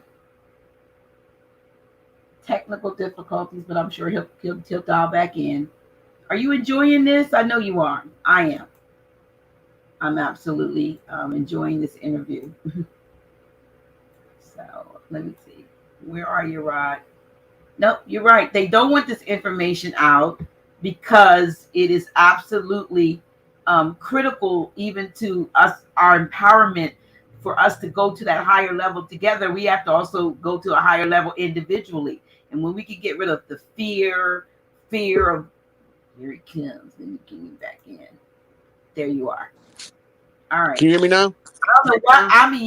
You said. I guess this is too powerful. Well, So so you at were this saying point, you go to LA about the Crips and yeah, that's where you yeah, were, right? so they always ask you who a witness to your work in order to solidify what your status is on the land. That's different from the mainstream cultural norm. So the culture that we use is somebody always have to be a witness that you about what you say you about, that you're gonna do what you say you're gonna do the way you said you was gonna do it. So Mm-hmm. they say they call that a witness to your work. Every step of the way, I'm one of the most scrutinized people when I look back on the history, because I done been under review since I was, look, when my mama used to go to all these different churches and tents and trailer parks and basements. And I remember being an iron baby, and she passed me around to all these old ladies. They be old as hell. Some of them dip snuff, and they be saying, oh yeah, Shady, it's your one right here." I don't know what they talking about, but I can still remember they chatter. Mm-hmm. You So know, you like you've been under evaluation since you came out the door out the gate. right? And it wasn't until in the last 3 years of doing this work I realized that I couldn't even be here if somebody didn't conjure me up. I have to be conjured up to come into the physical world by a group of people. One tribe cannot conjure me up. All of the tribes have to agree because they don't know how I'm gonna behave when they conjure me up, and so they have to put me through cycles of training to temper my temperament so that I can have enough self control to be useful. Otherwise, I'd be useless to the collective, and I'd be useful to some tyrants, right? So But when you decided to do what you were doing to take it on like you have with your whole heart and soul into this, it was it back in 2008 when you came, or because I personally I just discovered you this year. Take a no, video dropped up and it was this year and I was like, who is this man? And I said, he's a record keeper. Remember when I first, and so I tried to contact you, or I wanted to contact you, and then I said I'm gonna interview him one day, and then you saw Grand Chic and I doing a live in the park, and you reached out, and then I didn't believe it was you, but I'm just saying, I'm like, where'd he come from? But you didn't just start doing this, obviously. But no. when did folks start noticing you, that from your perspective, the way you're noticed now? Um, Over the last 3 years, mostly, but there were certain people in certain places who knew where I've been and what I've been doing since birth. Okay. Been getting reports every step of the way. When I make mistakes, I don't let other people pay for my mistakes. That was a rare quality, but none of them believed that I was ready because they didn't realize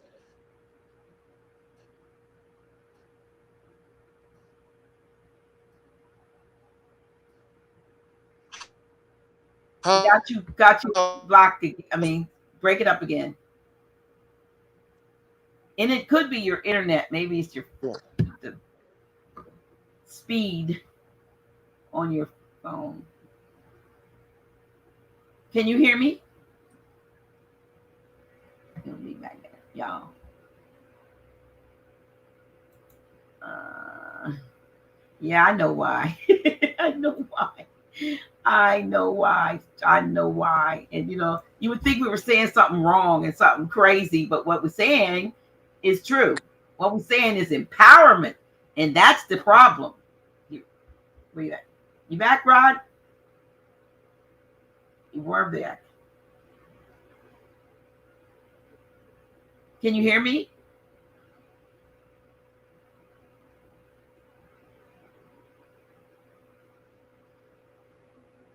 Okay, he's gonna come back in. I see where Paul Wright L wrote, why is it so important to free Larry Hoover respectively, and why is he, sorry about that with the noise in the background, a big part of things? Can you explain? Well, he can explain when he comes back, but from what, if you've ever heard him speak on it, free Larry Hoover, he said, it's like a battle cry. It's not just, while there is importance about, okay, let him tell you, Brother Rod. There's a question and I'm just going, even though we're talking about you, but can you explain this for those who've never heard you explain? Why is it so important to free Larry Hoover respectively? Why is he a big part of things? Can you explain? Please explain. yeah, I don't have no problem with that. And it's not just Larry Hoover. That's what I was getting ready to say. That's a battle cry, a rallying cry for a Right. lot So of. when we got the 7.4 earthquake in New Mexico, they asking me in a series of exchanges of what we call knocks to knockbacks. The Galactic Council asked me for my leader because of the work that they seen me doing. They want to know who it is that I'm up under, who is the leader of the clan that I'm in, because I made all of the successful moves to reclaim our inheritance from the enemies. So when they ask me who I follow, who is my leader, I have to give them my clan leader. I can't give them no politicians because they're not our real leaders. I can't give them none of those corporate big hats because they're not our real leaders either. I Mm. can't give them a celebrity. I have to give them somebody that's from the land organically, who walked the same path as me before me, who may not be who people want him to be, but he is who he is to us as a people. The same way the free Larry Hoover, it also equally applies to Asada Shakur, the one formerly known as H. Rap Brown, Malachi Z. York, Chief Malik Angel Bay, formerly known as Jeff Ford, Black Peace Stone Nation, Stan Tukey Williams, who we believed was put to death but was actually put in cryostasis at Area 51. The only person that I would accept that wasn't one of us, that was one of us, that was seen in the public uh, on a regular basis was Farrakhan. Because when I did the science to trace back who the matriarch was, I ended up with Mother Khadijah, using the rules of the land applied on the things that's operating on the land. I have to find the highest ranked matriarch in order to know how to restore our people. If we can't find her, then we don't know how to read the signs effectively enough to know the difference between the imposters on the land and our own people. Well, I clearly seen who she was. Farrakhan has the evidence and the verification proof, and he already presented it, and it's already been verified that all of the stuff that I said was accurate. So when they asked me for my leader, the only person I can give them, being that ever since I was, all of my cousins in my age group that I grew up with from in Chicago,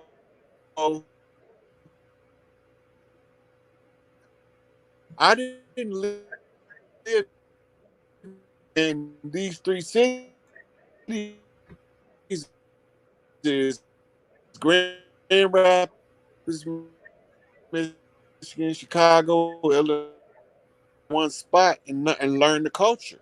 The culture is all across the land, but you have to be exposed for a period of time to be able to assimilate this piece. Also, in before I went to prison, I lived in Mississippi. I lived in Memphis, Tennessee, Knoxville, Tennessee. I lived in Seaford, Delaware. I lived in Newark, New Jersey, New York, right? Um, I had to traverse the land, and a lot of these trips from these places was by bus, Greyhound. Mm. So here I am riding a Greyhound across the land and surveying the land, right? And so these, to me, these are translatable signs that other people that's listening that know how to read signs can translate, right? Mm. And so when they ask why is Larry Hoover relevant to our struggle, is because he was taken from us, a leader that we picked on the land ourselves. The government didn't pick Larry Hoover for the people. The people picked Larry Hoover, and the government rejected him and rebelled against the choice of the people. The same with Chief Malik Angel Bay, right? And it's a whole list of leaders in our communities that was being picked by the people, that was ruthlessly hunted down by a government operation called COINTELPRO, right? COINTELPRO is short for Counterintelligence Program, and the goal was to stop anybody, one of us with the capability, which everybody I named was capable, but it's one problem. You can't be a bond servant and redeem the land. You can't be in prison and call yourself the chief because you under somebody else's subjugation. That means you are in a foreign jurisdiction. You can't give orders if you're in a foreign jurisdiction on your own land. That means you've been conquered. So me being the next in line saying, hey, if we gonna do what's right, we gonna unilaterally do what's right.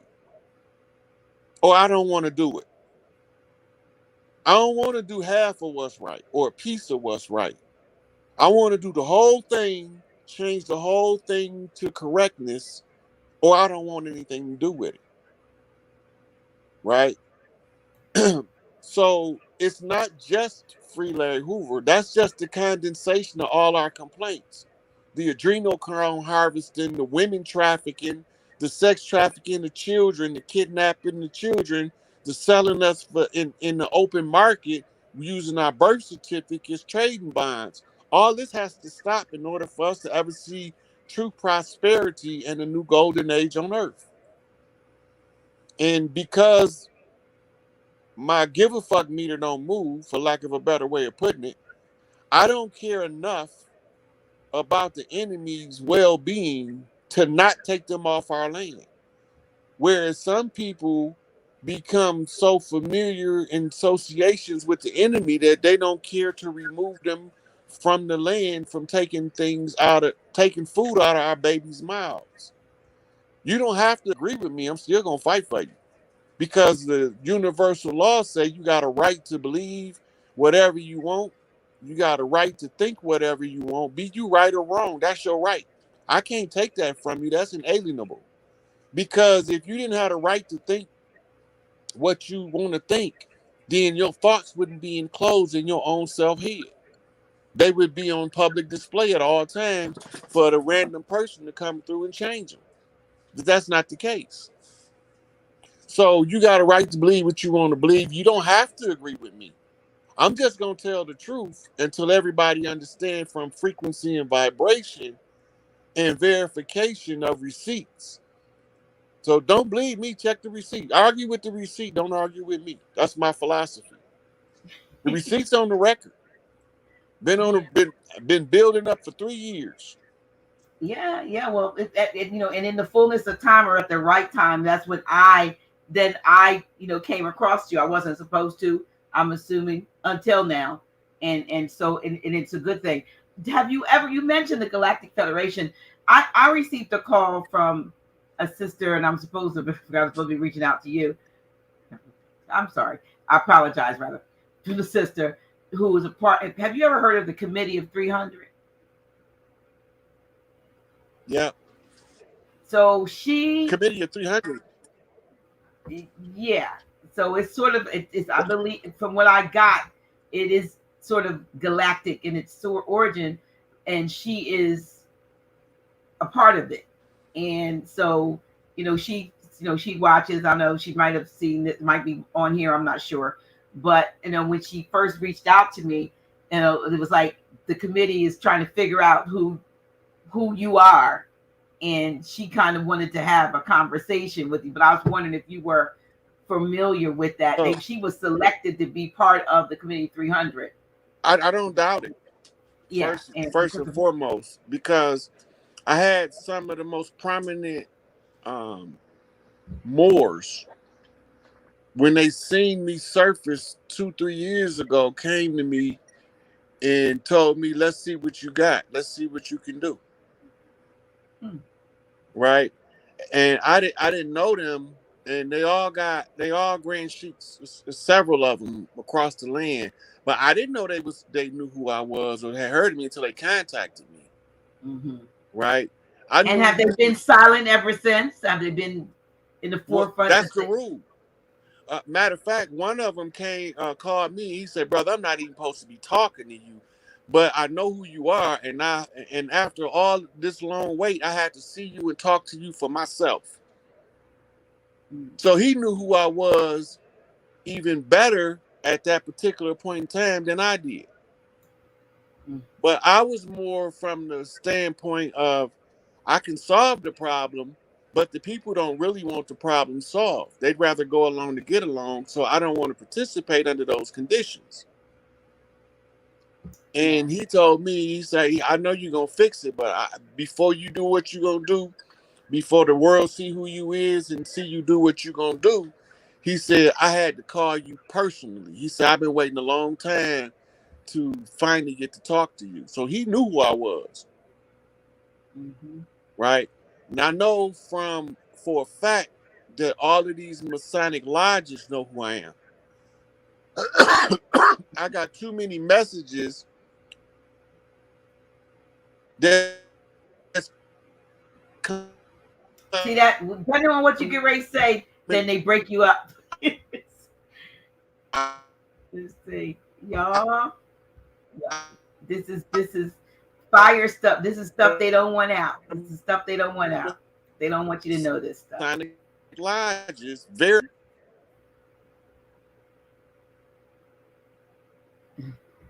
All right. Okay. Okay. Watch yourself, y'all. In the chat. Be respectful. Be respectful. Okay. So anyway, um, where were we? Can you hear me? I can hear you. Can you hear me? Yes, you were talking about. I forgot what you were. Oh, there you go again. All right. For the most part, y'all are being respectful. A couple of you are being not respectful, but we always gonna have to have both sides on here. You just gotta be respectful in your disagreement. So far so good. Or at least I missed your comment if it was absolutely out of pocket. Let me see. All right. Are you there? Can you hear me? Yes, yes, I can. Yeah. So I don't know if it's the speed because you're on your phone, right? Yeah. And sometimes the speed and all this being on all this long, the speed is a factor, so it slows you down. Plus, I'm pretty sure that they throw in some monkey wrenches in there because they don't Yeah, want because I sure was saying that the Masonic lodges know who I am. right. And they didn't made it clear that they knew that I was here and that I was coming to clean this shit up. And they've told other people who've in turn come back and asked me, is it true? Really. Yeah. And those are card carrying Masonic brothers of good standing in the lodge with a good reputation among the brothers of the lodge and the people in the community who've been in the community being active workers in the community. So I know they know what they're talking about because other than listening to my videos, and I don't be talking a whole lot of Masonic stuff, but I'm they dread. Okay. All of the ones that corrupted the lodges, because the lodges used to be rites of passage programs for the princes to learn how to rule and govern the people on the land, and it were all used and weaponized against us by some slimy, dirty, underhand players from the back rooms. As Farrakhan say, a few of you in a few smoke-filled rooms making decisions while the mainstream of the masses, poor, black, white, red, yellow, and brown, are suffering in this nation. Them the ones who know who I am that don't want me to be here. But it ain't Mhm. nothing they could do about it because I'm protected by forces beyond their reach. So I don't care. I walk down the street like a regular person because to me, I'm just a regular person. Not until somebody asks me the questions about the redemption of the community and the information come out that they find out this ain't no regular motherfucker right here. There's something strange and different about him because he know what's going on and he's doing something about it. And he don't care what we think. That's the problem. I don't care what the people who's in that verse think for one reason. They don't know what I know. And True. if they don't know what I know, and I say, okay, well, since you think I'm wrong, I'm gonna quit. Then we ain't gonna never get nowhere, right? So I'm gonna keep telling the truth. I'm gonna keep pointing at these dirty, dirty players until they all get drug out in the open, but we already at end game now. See, Big Mama gave me a mission that as soon as I got done with the mission Big Mama gave me, you called me. That's not a coincidence. That is a coordinated attack from the spirit for us to Hmm. do this and to tell the people to update across the land. Big Mama Absolutely. sent me on a mission. That's right. And My mission was successful because I told her I didn't give a fuck what she needed me to do. If it's gonna fix the problem, if it's digging dog shit with my bare hands to get to the solution, I'm gonna be a digging dog shit scooping ass because it's fundamentally wrong and repugnant to who I am to see the people suffering from people being selfish, greedy, naive, and senseless. And if I got good senses, then that take me out of the category of the senseless. And if I ain't naive no more because I see what's going on, that take me out of the category of the naive, which tells me I'm not poor and defenseless, right? Which tells me that I can say something out in the open that contribute to us recovering from this condition that we've been in that's adverse to us as a people. In the Jubilee year, at the close of the age, after the contract been closed a minimum of 3 years, the people shall receive their redemption rights in the public domain. So this becomes a public notice by default from Big Mama saying that she want all her daughters to get their shit. Cause she sent her baby boy in there to get it, and he left no stone unturned.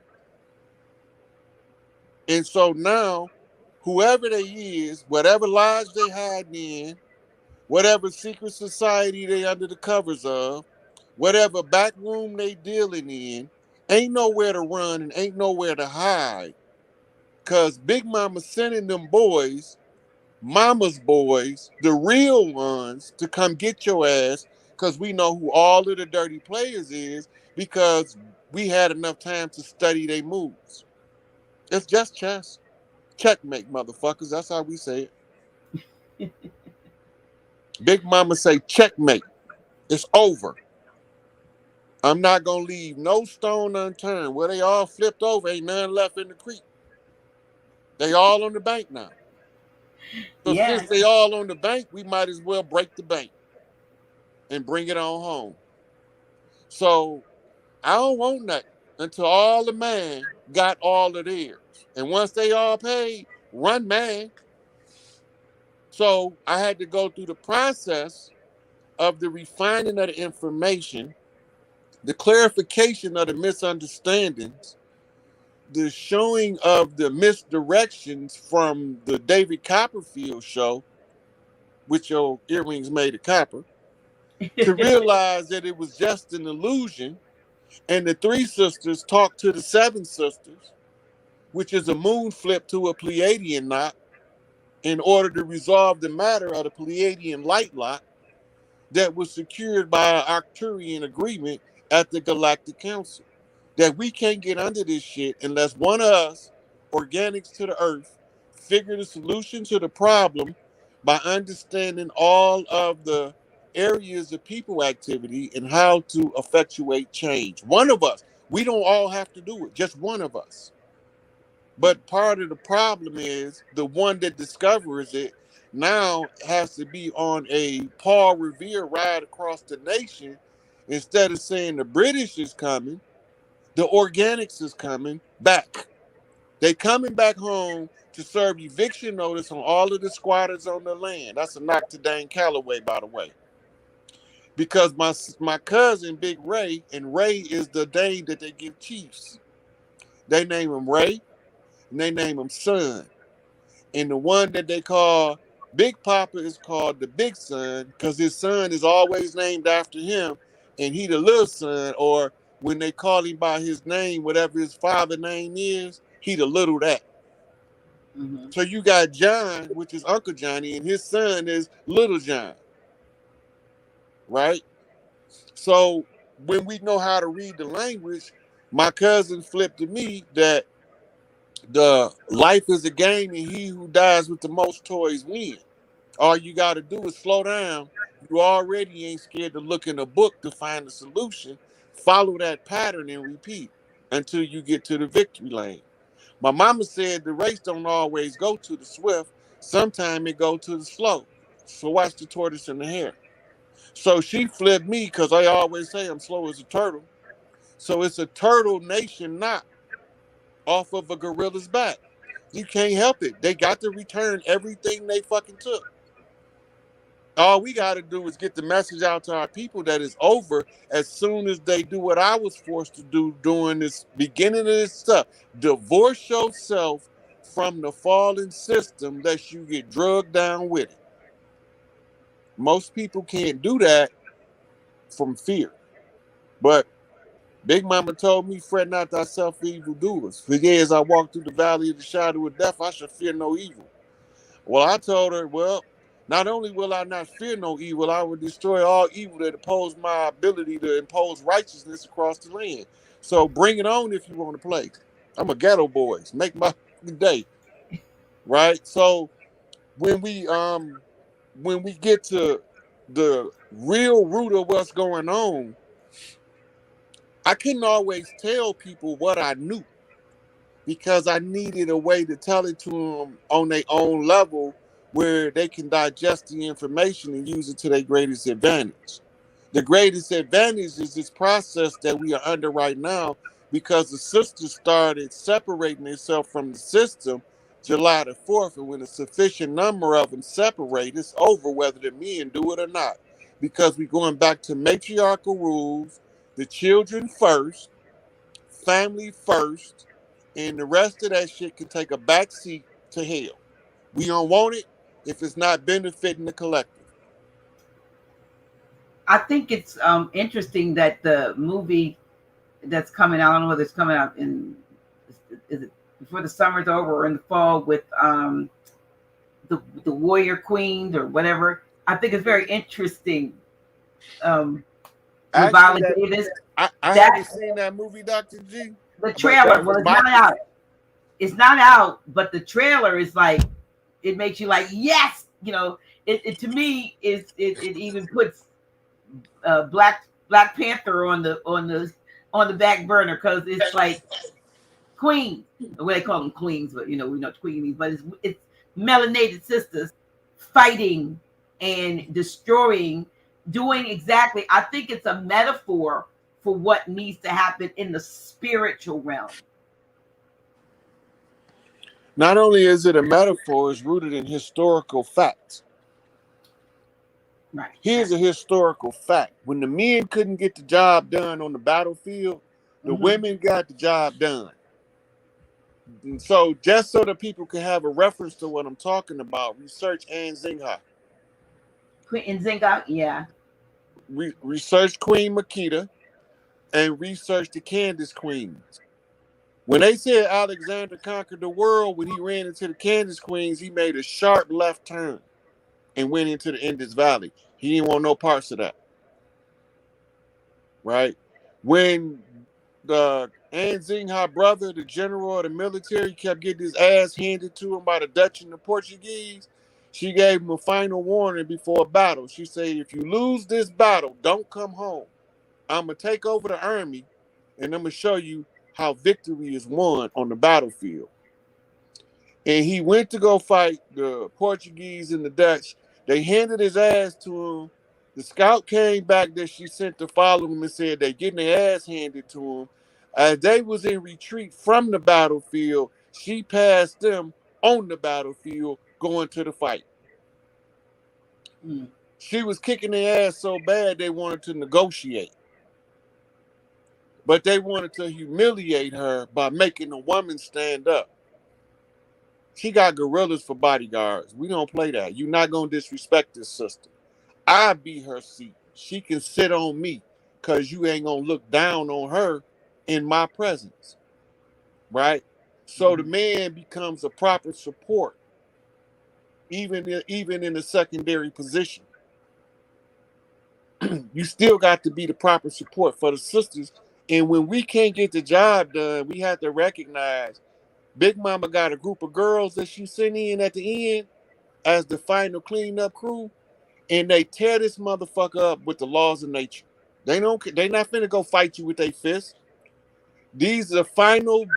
You don't want this part to happen, but you will know if it do, because it's gonna be the most beautiful storms you ever seen, tearing shit up coast to coast, 360 around the globe. Right? It's a hurricane, but it's pink lavender with lace swirl around it. Who's seen that shit before? This And how they that's why because they call it what? A hurricane. but we in the ancient days we used to call it the most beautiful destructions because it'll be a hailstorm, what they call gorilla hailstorm with fist size hail balls falling, and it might be lightning in purple, green, and lavender tints of electrical bolt in the middle of the storm, and it looks so sweet you don't want to go in, but them hail balls get to hitting you, you can't stay out there, right? But you want to see it, but you know it ain't safe. Right, right, That's how right. you know when the final wave finally hit, when Big Mama finally turned her big girls loose. Mm-hmm. You ever heard the saying, "Put on your big girl panties"?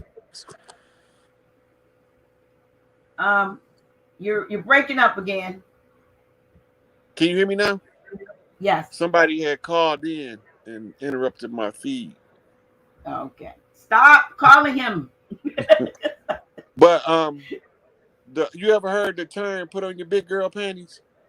Yeah, yeah. That's what they all That's when it get matriarchs. real. When it get real, you're gonna have to deal with this issue. Yep, you're gonna Yeah. have to put your big girl panties on and like Don't go make out. them don't make them sisters put on their big girl panties. Talking about earthquakes. So when they say put on your big girl panties, this what they mean. It's a certain energy that the women lock on to when they dance and they shaking their hips. It's called the sway of the matriarchs. They can make mockery of it in the Dumbo movie. And you see the elephant swaying back side to side. Mm-hmm. I actually posted some sisters doing it in Africa, and they all dressed in blue dresses. I think that's on my Morpheus page, but it might be on my Rod Hayes Facebook because they deleted my other Rod Hayes off Instagram. But the dance is a conjure, and it's only to cause earthquakes. And the more of the grand matriarchs, in order to be a grand matriarchs, they have to have a certain amount of prestige as among matriarchs. The men don't rank the matriarchs; they rank each other by most loved, most respected. And the ones who reach the top become Big Mama's representatives, ambassadors to Earth. And when the daughters of Earth is subjugated, they the last line of defense after they send me. And y'all don't want them sisters to come out because when them earthquakes hit, they don't just shake local areas, they shake land masses. So I got videos already in past where I was talking about the women in the marching of the matriarchs. The March of the Mayors is a 50 sisters conjure that was done in order to ensure that they can't lose. Once they done that, it was over with. It's just a matter of the magnitude of the events is going to cause a certain amount of time for it to come from spirit to physical because a global change is so huge. The minimum amount of time on the turnaround is 3 years. And that's why when we close the contract out July the 4th, 2019, it took 3 years for the women to decide to begin a migration away from the old systems around the world. What we don't know in America, and the mainstream media is never going to cover it, is they still watching what's known as the Soviet uh, Republic of China, the SRP. They not in power. The Republic of China, ran by the matriarchs, took over 3 years ago, and I had posted it when it happened because I had to put it in the public domain. So when I tell people I've already reported on, it's nothing new. Every one of these countries now is working on restoring their original matriarchal order. It's just that we the last ones left. Well, you But have a lot of them. Look, I mean, quick wisdom, but you have all these mayors. I mean, like a prime minister. Boris Johnson resigned, and 50. They said ministers resigned all over. You know, the alleged guy in Japan was murdered, allegedly, or maybe not. Maybe it was a show. But all of these, you see, all of these leaders either stepping down or being brought down for some reason or another. I mean, this is a lot happening at the same time, so it is a signal of something of change, definitely. right. So in corporate America, the women is taking over the CEO positions. It's not that the men not allowed to have CEO positions. It's just that they have to first make it a new culture at the CEO position to have the interest of everybody in the company at heart when decisions is made. And women does this naturally. So Mary Barra from General Motors is leading the matriarchal reclaiming of the corporate America from the secret societies that was ruling it.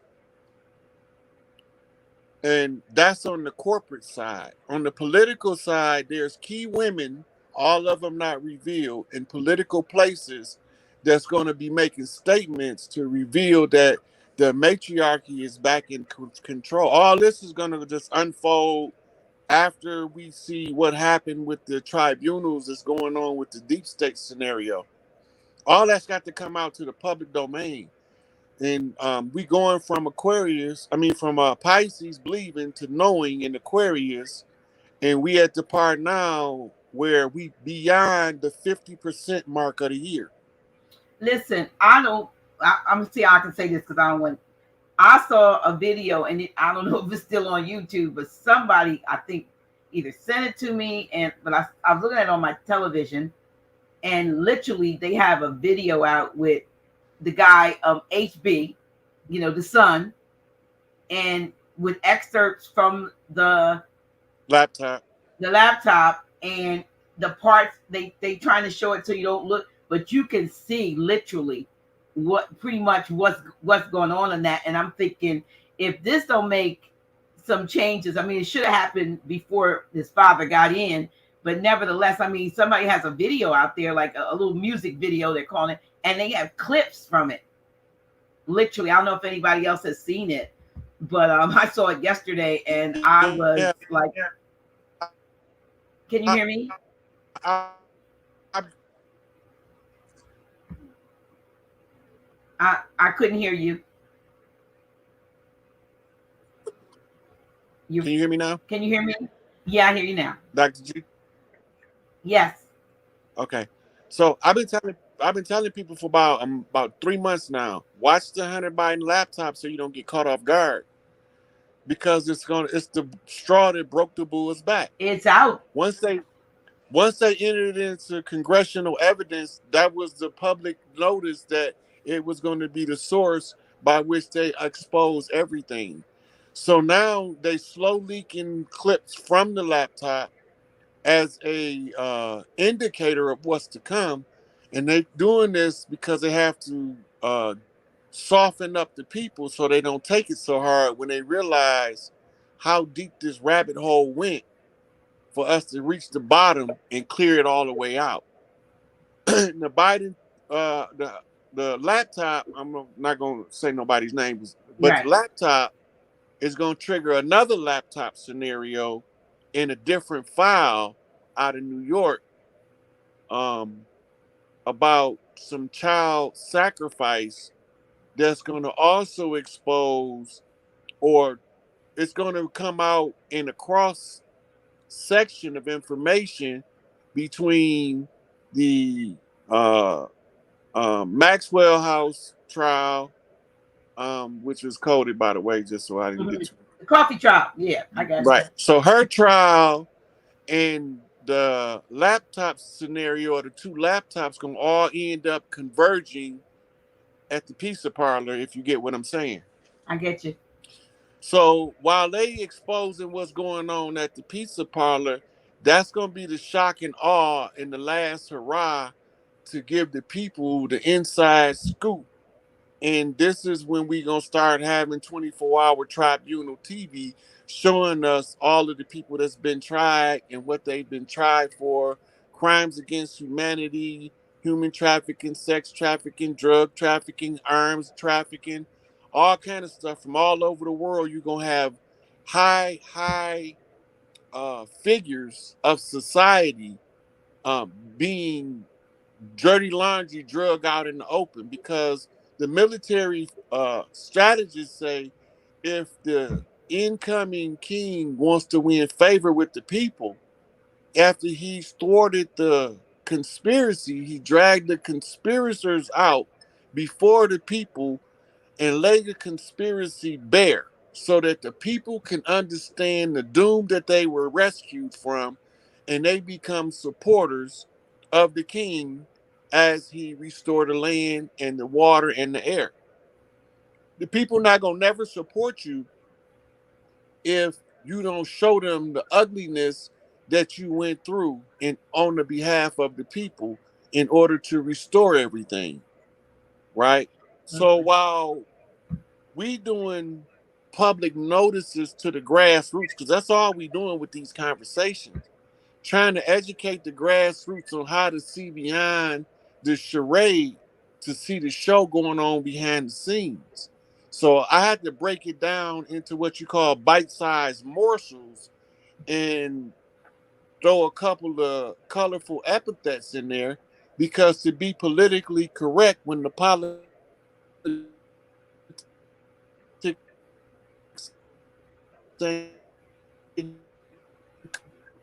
We got you. They got you breaking up again. I Can you hear me, Rod? Because you're breaking up again.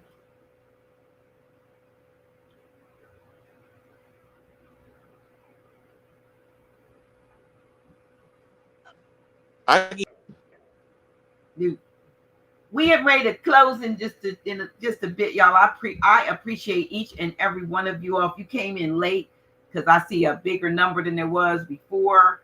If you came in late and you didn't see the beginning of this video, this interview, I want you to go back and give it another look and share it, because this has been very, very um, eye-opening, and a look into the life and the background of Brother Rod Hayes, how he has gotten to the place where he is now, because so many people have been focusing on just what he says, and not as many have been, knowing the man behind what the man says. So we appreciate you all for being on here. You're 1,300 plus strong, and that's a good thing. I want you to like, if you haven't, please subscribe to this channel. And I want to say this to you, brother Rod, whatever you want to finish, try to get it in right now before they block you, and then I'll do they bringing you up. So whatever you were saying, look, go on with it. Okay, so this is where we at the end game. We really, really, really past the end game now. Um, so what we need to be looking for is a sudden dump of information. This gonna come all at once, because it's been held back and it's been seeping out in little clips. So that's like a leak before a dam break. That little sprout of water in the cartoon before it ruptured the whole dam.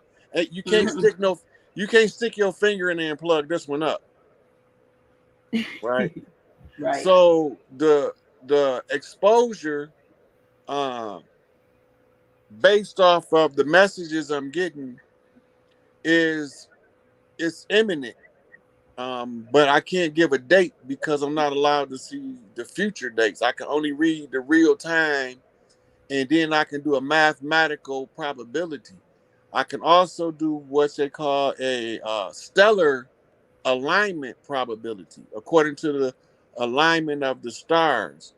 But for those who want more information, you can ask the oracle readers, the card readers, and the psychics, because at the time now, the energy level is so high that the accuracy levels is higher than they ever been in modern history. They haven't been this accurate since they was hijacked by the Romans in Greece in as oracle priests of Delphi. Right? They were accurate like they are now back then. And when the Romans took over Greece, the accuracy diminished until now it's returning. So you can ask oracles to do card reads on these current events and what do they indicate, and they're gonna all give you a general time frame to work from based off the movement of the energy. Some of them gonna be so latched on to the energy, it's gonna be like binge watching your favorite TV show. They gonna keep coming back every day doing spreads on the same energy because they'll see the changes that fast in the oracle read. A lot of times when I tell people that don't understand what I'm saying, I say refer to the oracles and ask them if my information is correct, because what you can't see with the spiritual eye, you looking physically, they can see spiritually what I'm telling you, and then they can tell you physically what it's going to mean because they're catching the energy as it's changing in real time, and they're using the focal point of whatever their oracle style is. Some tea readers, some read runes, some read cards, some read entrails, some read nuts, some read shells, but they all got their own way of interpreting those energy signatures that's coming in from spirit, right? Yes, and I'm kind of running while you're speaking. I'm running about four different readers on the information about four different ones I know do reading. So you might want to reach Mm. out. But there are folks that are on YouTube that are doing daily. You Yeah. know, So my some of my favorite tarot readers is Blue Rose Tarot has uncanny accuracy.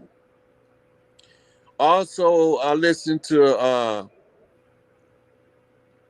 Brittany Madison, who has an uncanny accuracy. She's actually done spreads on the because and she did some other reads too. I asked her to do a couple of other reads and she done them. Um, then you also, it's a sister on here who's looking at the organic side of the tribal side named Chief Janace. She's pretty intuitive and she's coming from more of an academic angle from her intuition, and she's sharing information. There's a couple more of them. I don't have them all off the top of my head like that because I'm horrible with names, as hard as I might be to. But those are just some of the ones that I listen to who has uncannily accurate information, and I can also use the information to go into more detail. yeah. Well, Right, so I can listen to a tarot spread and refine the reading by adding more definitions to more parts of the cards than the reader is actually doing. mm, My wow. Yeah, audience so you got to see. that background. You got that background. Listen, we are 2 hours and 39 minutes into this wonderful show. Not even want to call it show, broadcast, information, broadcast update. And again, I just I'm open, honest, transparent. Planned another planned another show for this evening, and then we had to postpone it for another time. And at short notice, reached out to you, Brother Rod, who, as you said, you had just finished completed an assignment that Big Mama had sent you on, and you were like, "This is perfect, perfect." I think you were thinking about update, and I called you about update, but then I was led to ask you, "Let's talk about you." You know what I mean? Let's talk about Mhm. what Yeah, because a lot of people don't know the struggles that go with doing this work. right? Like, I'm doing fast sometimes 30, 40 days, 50 days in a row. Fast? Did you say fast? I'm a one day fasting. Fasting. Okay, that's what I thought you said. Okay. Yeah. So you break it up again though. See, I just can't imagine that unless that somebody. Well, I do imagine that they are actually interrupting this broadcast, which has been absolutely. But you said for 30, 50 days, you're doing 50-day fast. Is that what you said? All Can you hear kind me? of fast. Some of them be 3 days. You hear me? Okay. Yeah, I can hear you now. Okay, yeah. Some of them be 3 day fast, 7 day fast here, a 20 day fast, a 30 day fast. The longest one was about 50 days.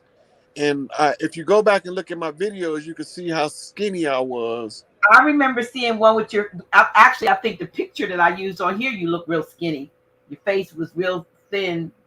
The picture I used for the, that you a lot slimmer, a lot Right, more slender. Yeah, right. So I went. but My physical condition is about 260 to 268. I had got all the way down to 180 something pounds. So I lost almost 100 pounds doing fasts alone.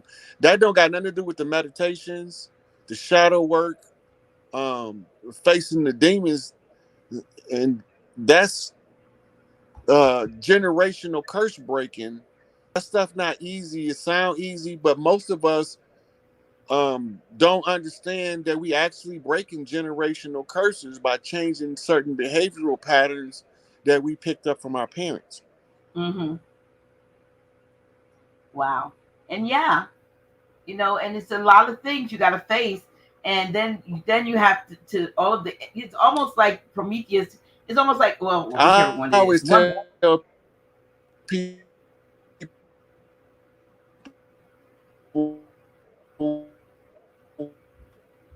you're breaking up.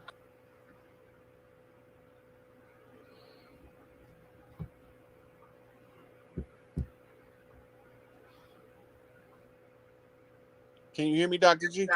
Yes. Yeah.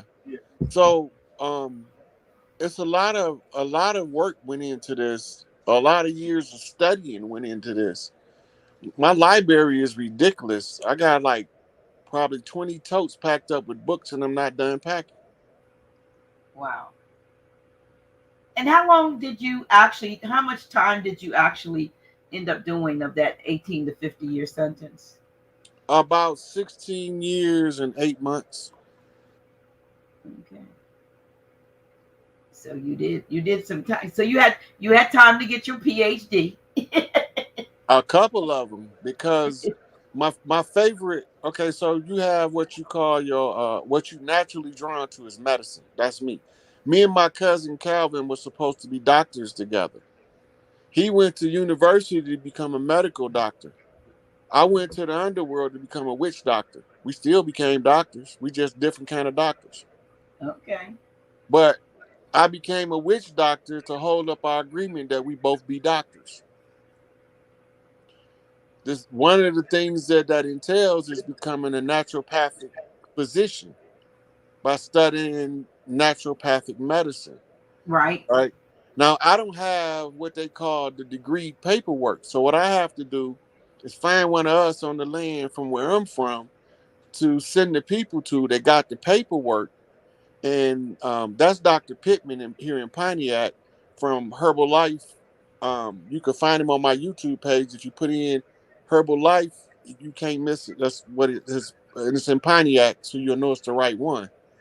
But I refer people to him because he got the paperwork and he know the information that I know about health and maybe even more. I'm inclined to believe that he's more versed in what he called Ayurvedic medicine, which is a naturopathic medical training. Every doctor from India goes through it with their Western medicine teachings. So if you Yeah. get a doctor from India and they want to write you a prescription, always ask them what's the organic um, treatment for this. This that's a naturopathic remedy. They'll have to give it to you because as a doctor, If you ask for alternative treatment that's effective and they're aware of it, they obligated under their Hippocratic oath to give you the information. So the last physician that I was attending was from India, and I used to ask him all of the information to get all of the. I used to be in there um, quizzing his interns and asking them medical information.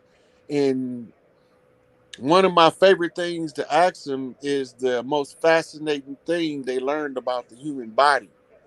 Because for me, the most fascinating things was you don't just have a heartbeat, you got a brain beat. Your brain beat like your heart. That was so amazing to me.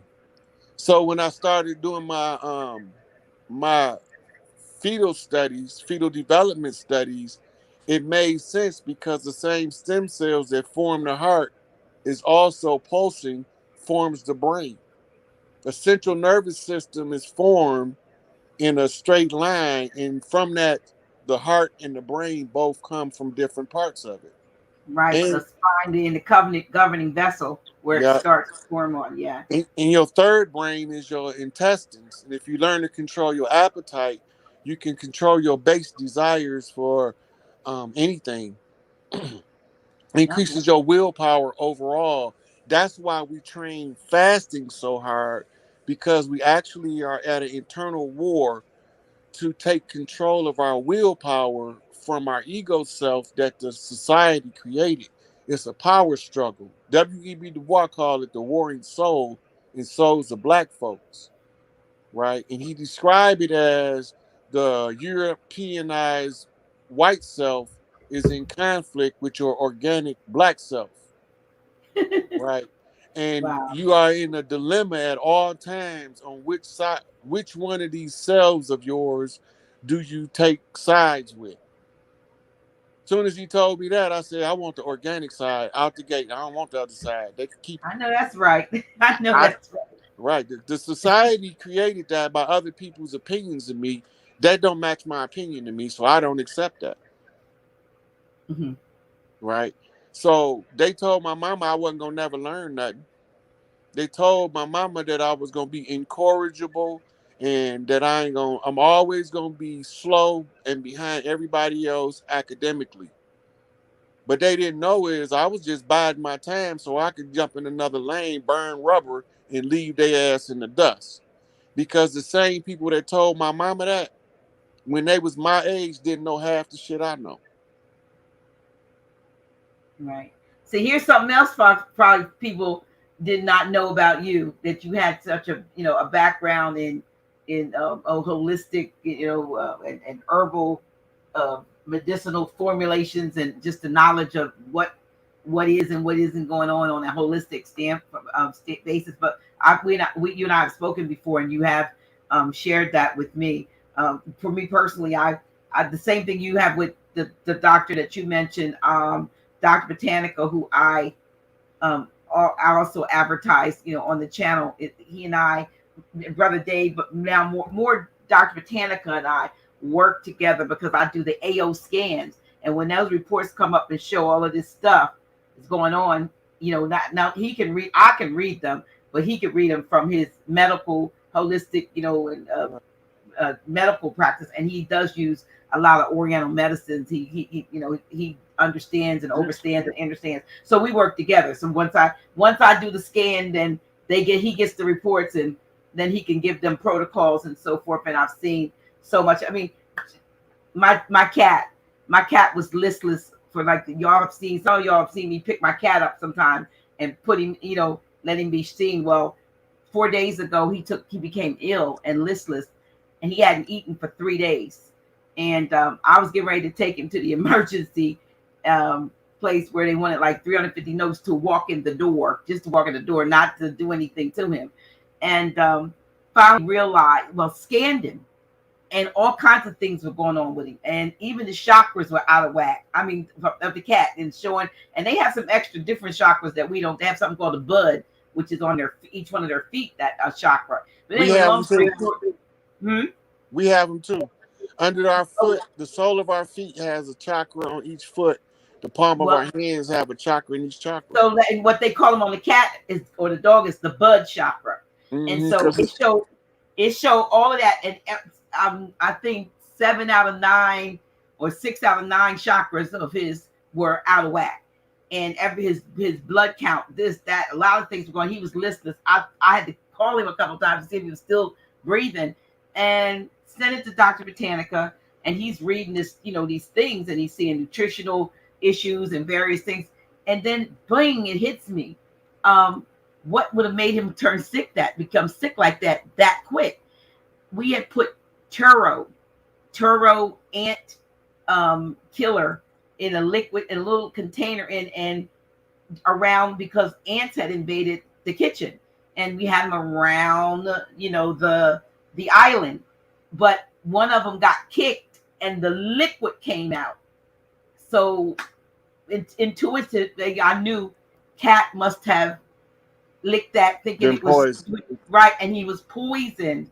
I sent him, scans, and did some different things. Went ordered some things on Amazon. It came in 4 hours.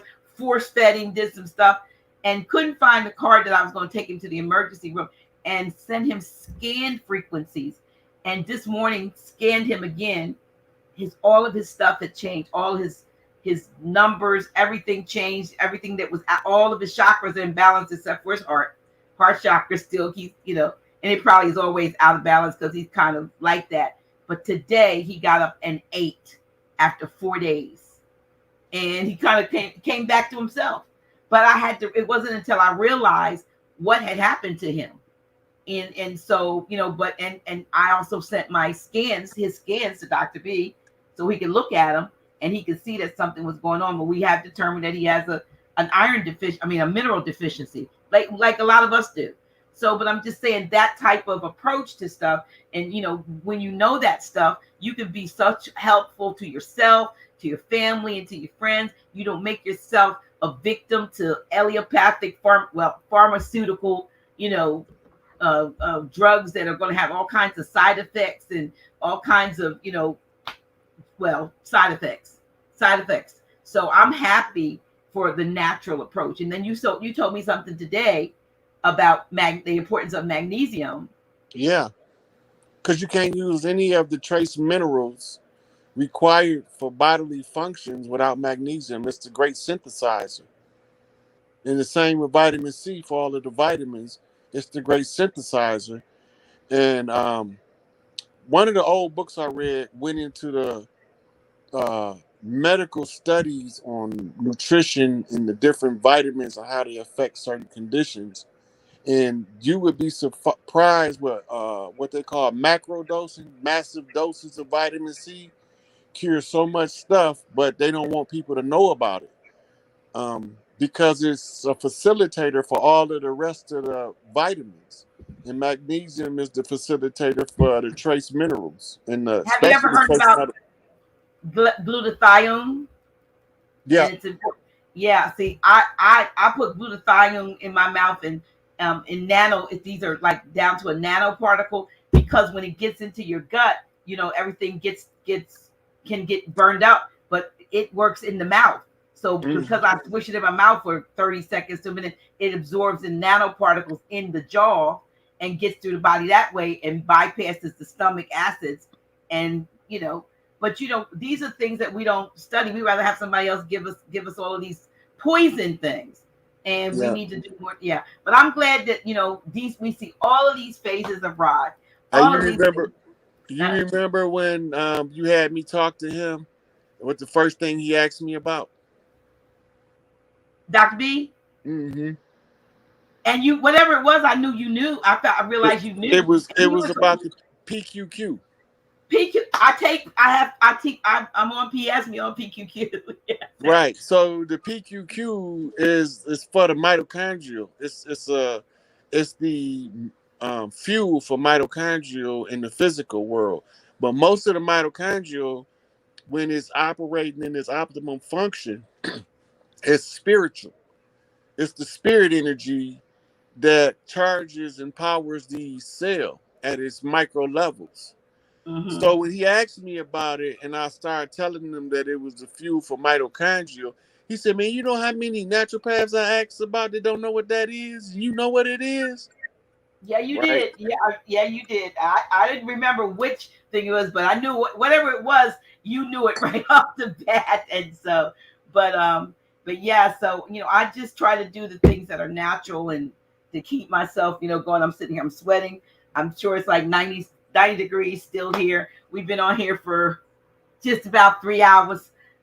Listen, we have an event coming up. I wish, I know you won't, can't, but I wish you could be here. But we have an event coming up um, in August, and we are hoping that all that can, because last year we did two of these things called Up Close and Personal, and this year we're only going to do one, but it's a whole weekend, 3 days. So we're hoping that we can get at least 85 to a max about 100 folks to come out and hang out with Grand Sheik and myself and others, and who That knows. that that'd be a great pleasure if I'm able to make it. But I don't know what Big Mama gonna have me doing next. You will So ask Big Mama because we will look, bring you here. You I ask I Big, and I I don't won't know. even announce it. It will be a secret. If you do show up, it'll look. It will be. I wouldn't even put it on the It would be announcement. on short notice anyway Yes, because right now I can't make plans that far in advance until I can I read know. what's going on. I have to know where I need to be at. But I now can't. that I know that you were close here because you've been to Seaford, that's what we call. I call it slower Delaware. I mean lower Delaware. But you know what I'm talking about if you've Hey, been to I Seaford. used to work for Townsend Chicken. I was going to say, was it chicken? Ronald, ask you what you had for You them know, if chicken you down there in Seaford, ain't really much to do but work in a chicken Tyson factory. and stuff like that. What came to mind is like, did he work in a chicken factory down there? But Yeah, you know, it had me deboning breasts. I've heard look, I've heard stories. People were like, oh, they grow the chickens and they don't have all their body parts. They have chickens being born. They put stories out Look, like that. they do have genetically modified chickens that don't have beaks and feathers, but that's not I heard that. what's being delivered from Townsend Chicken, the one that I was working at. I watched the whole process from them bringing them in on trucks to the factories. To be the you drive down through Delaware, you can see all of the pole barns. They call them chicken farms, Mm-hmm. and you can see them in there. Those chickens, they grew too many in the close proximity, but they not necessarily genetically modified like the ones they use in fast food. Them the ones with no feathers and no beaks, Yeah, see, right? that's deep. That's not so. Yeah. So like Yeah. you could go on YouTube and put in clipping chicken beaks, and you'll see them clipping their beaks off when they babies. It ain't no secret. Wow. Well, KFC don't call itself blatantly call itself Kentucky Fried Chicken no more. They just call itself KFC. It's a Mm. lawsuit I read when I was locked up. Somebody sued them and said that they shouldn't be legally allowed to call they genetically modified organisms chicken, and the courts agreed with them and told them that they couldn't call themselves Kentucky Fried Chicken no more. So they changed the moniker to KFC. Wow. Well, that's deep, y'all. If you're still eating that stuff, that's deep. Wow. Well, Mhm. well, well. Listen, this has been absolutely a wonderful exchange, and I'm sure aside from oops, the interruptions with the sound and the picture kind of sticking. This has been good. This has been good, and I mean, I think we have a totally different perspective. Now we can look at you, the man behind the mission, behind the activism. You know what I mean? Because I think a lot of times people think that they don't know. When you're attacking people and you don't know who they are, you don't know where they've been, you don't know what it took for them to get to and do what it is they're doing, and then you're doing a great disservice. And sometimes folk attack people that could become one of their biggest allies, but you need to figure out who they are. And like same thing with you and Grand Sheik. You all don't 100% agree with each other on anything, but the one thing I like that both of you say, we agree on the things we agree on. we find commonality in the things that we do agree on, and that's where we ought to be, I believe, as a people. Find our common ground and let's stand on that together instead of fighting each other from different sides of the road. Right. Well, I knew I had to learn civics from a reliable source. In the different people that was teaching, I didn't find a better source of civics understanding than Taj. It don't matter what else he teach after that. I know civics from listening to Taj. Mhm. Now, what is the purpose of knowing civics? You need to know what's being done, what you need to be doing to run government, how to get how to read the law so you'll know the imposters is using legalese to trap our people. We didn't Mhm. know all this stuff 100 years ago this concisely. When Noble Ali said get a good Moorish education, he didn't only mean civics. He meant historically, linguistically, learn the etymology of the words that they're using, and it's gonna paint a different picture, right? So Right. if he said he gonna leave these people empowered till we learn how to run the government, somebody has to sit and learn government from A to Z. One of my frustrations, and this don't have nothing to do with, it's not a negative knock on Taj, is that he's forced by the questions he's asked to keep saying the same thing redundantly. The irony in that is by him saying it redundantly, I don't have to be there at the beginning. I can come in where he at and see him saying the same things over and over and say, okay, well, they're not asking the follow up to get him out of this loop, Mhm. right? So in our reading the Emerald Tablets, Thoth say everything is cycles within cycles. Learn how to interrupt the cycles. That means learn how to break that pattern of redundancy. The only way I can do that is I have to ask Taj questions that none of the prior persons that was doing their investigations in the fit civics have been asking him. The only question I needed to ask him is, did he know when the contract ended? Because if he don't know when the contract ended, he don't know when to stop teaching physics, so he can't never retire. He can't never go off into the sunset with his wife and have babies and all that stuff because he got to keep teaching this stuff redundantly. I want him to have the opportunity, if he choose to take a 40-day vacation because he felt like it. Because Yes. I understand civics enough to know that as pretender to the throne, having the birthright and the blood right, there's a process. By application of this process, I enact universal law. In enacting universal law, it secures the position of all similarly situated people around the world because this is universal law that's True. enforced from the level of the Galactic Council. It trickles down into the 3D as an overthrow of the current system that's belligerent to the organic people on the land who has an obligation to Big Mama, Mother Nature, to clean the land up at the close of the age, to restore the waters and the airwaves back to its pristine purity. And that's not going to take no week.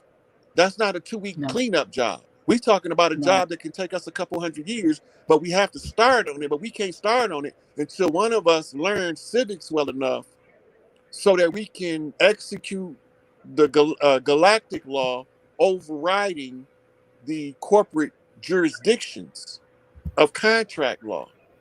Right. And from the position of galactic law, when you discover an injustice, you report it to the people to determine if they want to remain in the injustice or if they want the justice to prevail over the injustice. So this is why we always have to put it in the public domain, and the paperwork becomes irrelevant. This oral tradition preceding the paperwork tradition.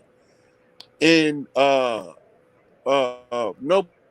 Drew Ali say, know for a surety you are what your forefathers were without a doubt or contradiction.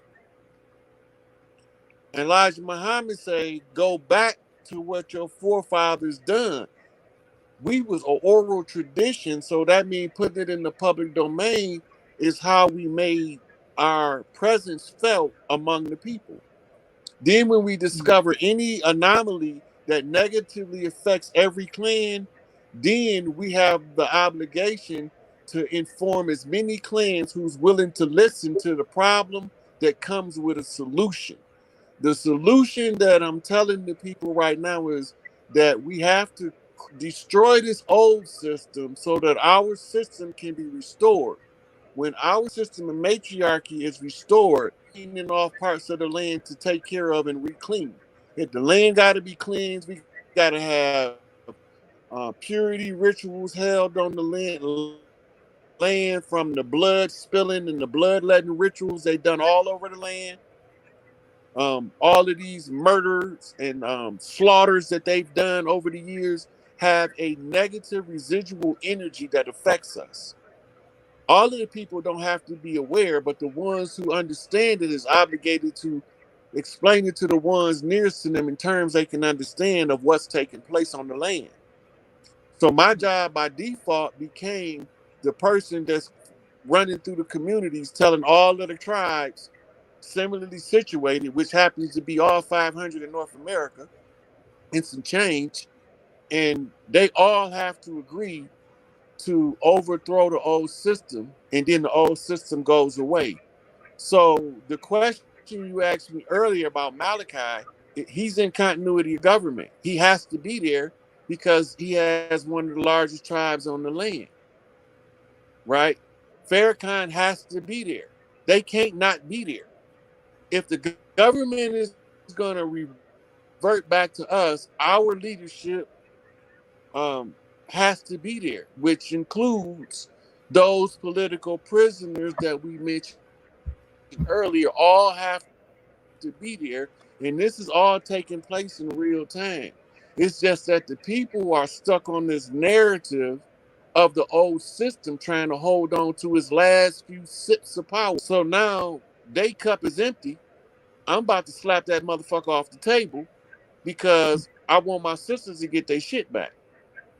Mama said, don't let nobody take nothing from my brothers and sisters. And they got first right to the rights to the earth.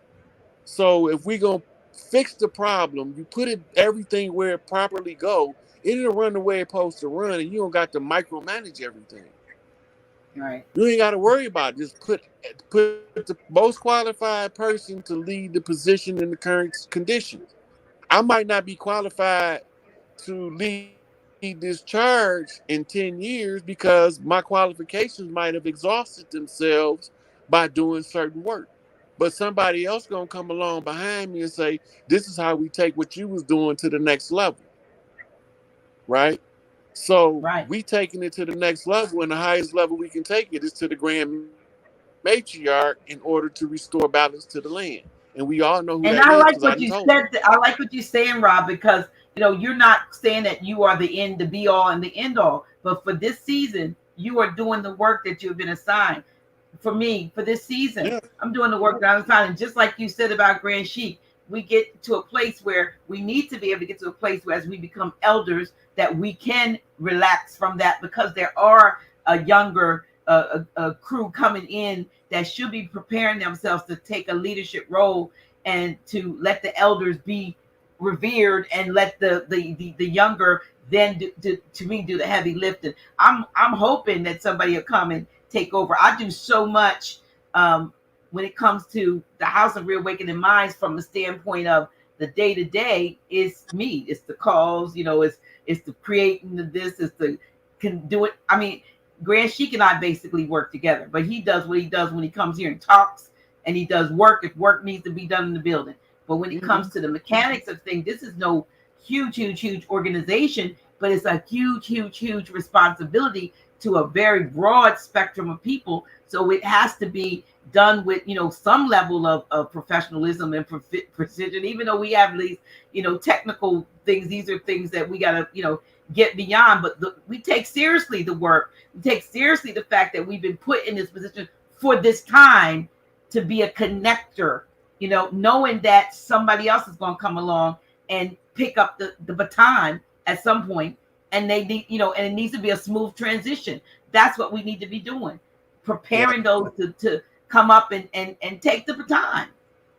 So when people will be asking me, how can I um not promote myself as higher based on my knowledge? I learned from Chancellor Williams that he gonna always be a greater teacher than me because he taught me. So the greater I become, the greater that make him. I taught from Taj, right? So the greater I become in the application of civics is a testimony of the greatness of Taj. I Absolutely. can't never overshadow them. I'm standing on the shoulders of giants who stood on the shoulders of giants. I'm just a midget that could see the furthest. That's how I see it. So Yeah. all of them that did the work before me laid the foundation for my work to be able to be functional and usable. Because I'm not usable if I don't have something to use. And anything that don't have something to use and that's not usable is open to be misused. And that's why they don't like to conjure me up. Mm. Well, I'm glad they did. I'm glad they did. We're glad they did. Many of us are. Like I said, love you or hate you. It doesn't matter. You came here to do a job, and you're doing it. And whether I have folks, whether you smoke a cigarette or whatever else you smoke, whatever, or you curse or say words that are whatever they feel like it might be cuss. You're not cursing. Cuss words. Um, that's your mannerism. I And that's part of rebellion. Okay. Because like I said, being politically correct and the politics are not correct is being insane. So to use the profanity, to be cussing, is to be belligerent to the improper politics being imposed on our people.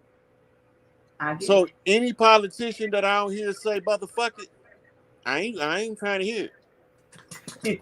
it. He can't be politically correct and be about what's right. It's incompatible in this system because the politics is not correct. Because there's Right. too many people suffering and struggling trying to get a better day from a sour lemon that's they don't have enough sugar to make lemonade with.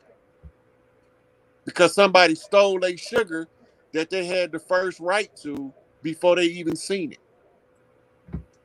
So now they can't even make sugar out of the lemon. I mean, lemonade out of the lemons. So now they just got some squeezed lemon water. Right. And there's some things, even I'm sure I know like there's things I know, Grand Chic, we know that we are not at liberty to speak freely, in these venues like this. And that's another reason, and that's a good segue. That's another reason why up close and personal we'll call up close and personal, because that's when we get to, no cameras.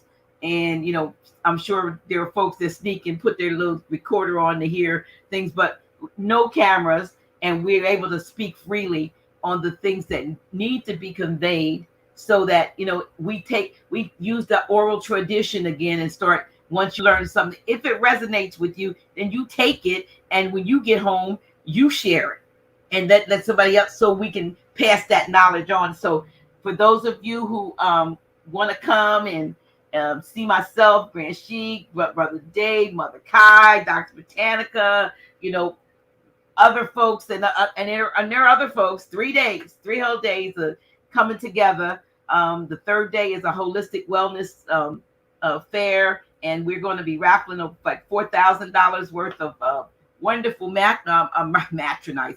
The biggest raffle prize is a $2,000, 2,000 note, whatever. BioCrystal Sleep M queen size mattress topper, which is amazing, and some other sleep in products and other, we have a bunch of stuff, but that's the biggest of it. Somebody's going to win it, whether they're here or not. That's the wonderful thing. We will actually, if you can't come, we just have straight up 25 note donations for our fundraiser raffle ticket, and you get a chance to win. And if you in California, we'll ship it to you. We'll still ship you the queen size mattress topper if you're not here. Or if you win and you're here and you came on a plane, we'll still ship it. You know what I mean? So we want you to come out and be with us on that weekend. We're going to have a wonderful time. Some What's the holistic. dates again, Doctor? August 20, August 26th, 27th, 28th. Okay. 26, 7 days 27. after my father's birthday. My father's birthday the 21st. Ah, okay. So it's seven Yeah, days to the day after my father's birthday. But 21st. this is the thing that we need to be looking for coming up because it's Wilmington, Delaware. Somebody asked what part of Delaware. Wilmington, Delaware. I'm going to put the thing up. Yeah. Go ahead. yeah. I'm sorry, Ron. So while you do that, put the address and stuff up for the people. Oh, you The can, yeah, you talk and I'll just put this up and they can just Yeah. see the banner. So what we need to be looking for to transpire, because we on the verge of a total economic collapse in what we call the Americas. The Mm-hmm. economy is on its like final leg. Also, we need to be looking for public exposure of the election fraud being revealed with hardcore, irrefutable evidence. That all got to come out. All of Mm-hmm. that's going to lead up to the restoration of the matriarchy and reorganizing of the matriarchs across the land in order to properly administer government. Because we know how to do this now. So Noble Drew Ali did his job. He gave Taj his mission. He done his job. C. Freeman Hill done his job metaphysically. Um, Charles Mosey Bay gave us this clock of destiny to look at. So they all doing a part. So one of us from the land got to tie all of the pieces together across the red and the blue in order to get to Big Mama house on the black and gold, which is the coals for the furnace that we used to use to burn in her living room, and the Mm-hmm. gold which we use to do trade among the tribes. So we getting back to the wealth of the land, which is the substance, and not the debt of the land, which is the slave system, right? So these things are imminent. They coming. I don't know what's going to be the straw or the grand exposure of it, but you have to see it coming because all of the indicators is saying that it can happen any day. Then Yeah. Trump gave a whole lecture on the election steal the night that I left to go perform my functions for Big Mama, which was oddly timed enough to get my attention. And he was talking about there is no way that the American people are going to continuously be subjugated by these frauds. So that's where we at with it. That's what's coming. Okay. Well, yeah, I'm not. You're still there. I got one. The banner that's running now is kind of like big. It's showing my Mm, thing. It's showing that state stuff that was showing the NUMI, the the mm. nanostatic glutathione and the stuff that I spray on my face. That's making me look a little bit younger for 67. You know what the irony of this picture is it's got a lot of simple. You know, I read every picture like a tarot card. Okay. So what And you said? the before no makeup picture, Uh huh. right? The I can't see the full hand symbols, but it looked like your hands are crossed. I think it's kind of up to No, my no, no. throat. That's your left Oh, hand. That's your hand on your breast, right. right? Uh And huh. then, so this is the secrets out in the open. That's the same as with Noble Drew Ali telling us he put the secrets in the public domain. And then the 40 days later, have you smiling in the gold, and black and gold is Big Mama house. But the background is blue. That means the blue house. So you was already preloaded to give the report at the right time so the people can know it. And new me, I gotta find out about that. So I'm gonna be looking into that because the new me is a homonym for the new me. And The you new looking me. at, yeah. So the old me versus the new me. That's the Yeah, transformation message from Big Mama. The old earth becomes the new earth. absolutely. Well, let me take that off. Well, I oops. I'm like I said, I have to figure out all the things I'm doing, But yeah, so I'm it's just wonderful, to be unleashed unmade. I used to I would not dream of coming on camera without some makeup to cover little spots and some eyeshadow and some mascara and lipstick and cheek. I was like, nah.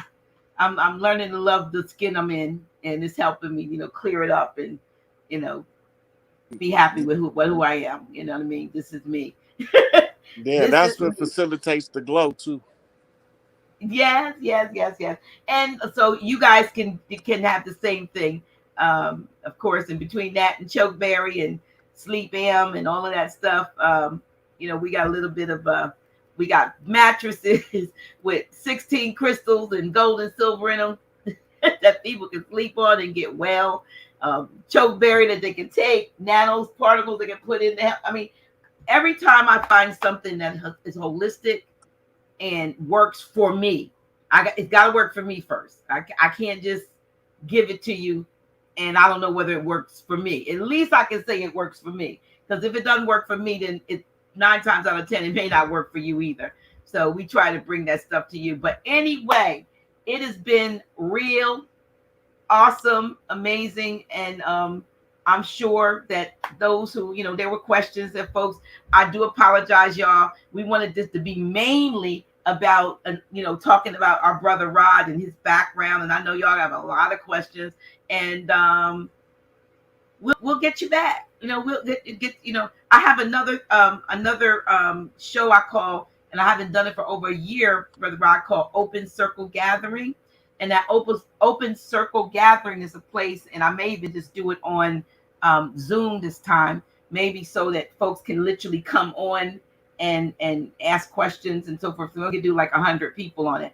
But open circle gathering is to talk about so-called spiritual stuff and so-called freedom from dogma and things. And I know you said if that's what they want, if that's fine, but if you're trying to get out of the matrix, that's where the open circle gathering comes in, so folks can be free to talk about their journey. And there's other, when you were talking about just what you saw, and I saw in the chat where other folks were saying, no, people didn't believe me when I had XYZ experience. We want folks to be comfortable in whatever experience they have. That's one of the goals of House of Reawakening Minds. It's dedicated to the practice of spirituality, what we call an enlightened community that's dedicated to honor the myriad of sacred pathways to the universal creator. We know that there's not one road. We know that there's many roads, and we'll meet up at the place that we're supposed to, but you need to be free to be able to exercise your spiritual self, or your whatever you want to call it, your pathway, and not be persecuted for it because it's not the way the person next to you is doing it. Yeah. And the part is, you gotta always remember, when you judging somebody else, the same standard apply to self. Right. Most people don't want to hold themselves accountable for what they condemn other people for.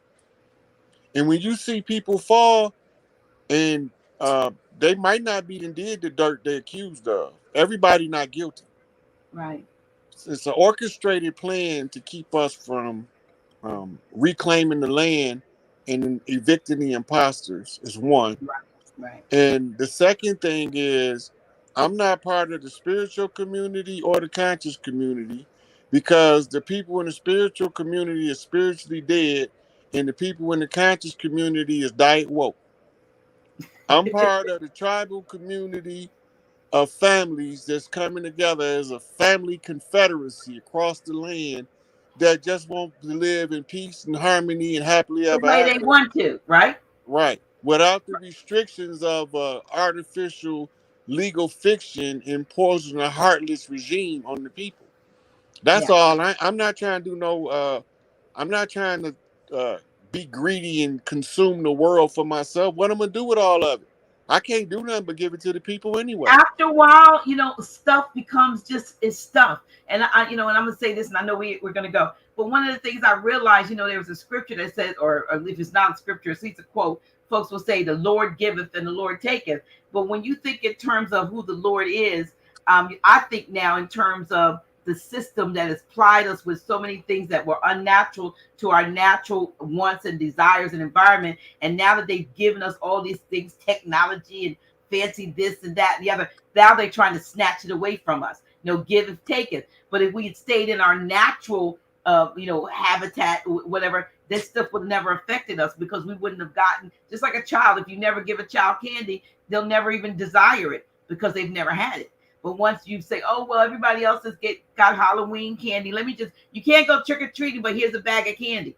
Next thing you know, now you've addicted your child to one of the worst things that's around, sugar. And you know what I'm saying? They would have never had it had Sugar you not not. as Well, sugar not as bad for you as people believe. well, it's not good, but it's But not good. it's not the sugar. It's the bleaching agent and the sugar and the flour. Well, versus natural. Now you're right. There's not the sugar, the granule, the refined process, the way they Yeah. bleach it. So No, no, no. You're right. It's not good at all. they Not good at use all. they deliberately use toxins to cause side effects by the consumption of those mass-produced products. They know the bleaching agent in the sugar and the flour is toxic to the human. Well, So cane the sugar question is is, why good. do they keep putting it in there? Right now, because they're trying to do what it is they're doing. But cane sugar, and another thing that even though it sounds like it's not, like it may be some chemical, it's not. Xylitol is a real good substitute. It's a sweetener that's not aspartame or anything like that. It's a natural sweetener that will do the same thing and not give you the issue that you would get by consuming sugar. So definitely, please, if you drink, using stuff like the pink packets and stuff like that, stop. That's you might as Pink, well eat sugar if you use them pink packets. well, you might as well eat poison if you That's what you're doing. You eat rat poison. rat poison. Yes, right. So Saccharin in the sweet and low. Saccharin. yeah, Saccharin is I was used as trying an not to give their name out. I'm just saying pink packets and stuff. But yeah, you're really doing yourself a disservice. But hey, listen, thank you. Love you. You my brother from another mother. Both our mamas is looking at us from wherever they are and saying, "Way to go! Look, that's my son." My mom's going, "That's my baby. That's my only baby." You see, so. Anyway, this has been really wonderful, eye-opening, enlightening, and all of that stuff. So I appreciate you. I really do. I really appreciate you. I appreciate your candor and your honesty, and really, sharing, your story, your journey. It's not a story. Your journey with us, and I hope for those some of those that this has put a totally different light and a perspective on who you are, and that they will stop looking at you, look beyond that, and listen to you and what your assignment is. Are you fulfilling your assignment? And the last thing is, I've been getting calls from a few folks about brothers called me last week. They were trying to get in touch with you about some training they must have heard on one of your videos for the sisters. And then I got a call about whether or not the sisters didn't what they did on July 4th. I was like, I don't know. I said, well, I don't do anything. I'm retired, so I didn't do anything different because I don't go punch a clock anywhere. So I didn't know. But they wanted to know about some training for the matriarchy that might have been mentioned on one of your other videos, and I couldn't, give them. It's several training topics that I mentioned. One of them was the training of the doulas at the doula center. That's going to open up after we reclaim the land. The other one is the rites of passage program for the youth. That training has to be done to revamp the educational or the miseducation system into a proper education system. And the other training is what's being done by the women at the MGT GCC, which is General Civilization Courses, which teaches the women how to be functional in the home and to understand a lot of the mechanics of running a family and being the woman of the house that wasn't being taught before in the in this type of setting until the Nation of Islam was set up after the fall. They was doing it in the Moorish Women's Consulate, and they was doing it in the Yeah, because I have UNI. a book. I have a Right, book, a red book right. that And they yeah. got they were doing it also in the UNIA nurse brigade under Garvey. And all of those programs were stumped out by the government, like the breakfast programs of the Black Panthers and the educational programs of the Peace Stones, the community organization and efforts of the growth and development and the vice lords. All of them was squashed out by the government, and then they villainized the people that put those programs together to remove them from our community. So there's a whole lot of training, and it's also um, a lot of what we call $5 Indians on reservations have certain spiritual practices that they were to hold in secret until we reclaim the land, and now they have to give it all back. So these classes are not actually going on yet, but these are things that need to happen. Is that what you're saying? Well, the women should attend the beginners classes, the MGT, GCC, and they can start there now. They active, and some of the What it's a about the couple. sisters that are not necessarily, they're not in the Nation of Islam? I mean, You don't have to be in the nation to attend the beginners class. That's the first thing. The next thing is also there is a functional Moorish women's consulate in New York, and I think DC is where they was at, where they was headquartered at. But they know the old teachings of the Moorish women's consulate from the days of Noble Jew Ali, and they've also took steps to update it. Right. So there's women's groups. Like there's a sister in New York that does a goddess glow up, which teaches the women about harnessing their personal power and being a beacon of light wherever they go. So all of these is in all of these places can be found, but people got biases that they have to overcome to right. get the information. I had biases I had to overcome too. Right. Well, if you have any information that you could share with me offline, with like how I can get in touch and pull some of these things together. Let me see. Latanya said, "I'm okay." Here's okay. Wait a minute. This is something. I'm former MGT and can support this training for those who don't want to join the nation. Oh, okay. Yeah. It's my So sister. so what you do with her is you get her information, I have and her information. I know who and she is. you can funnel the women.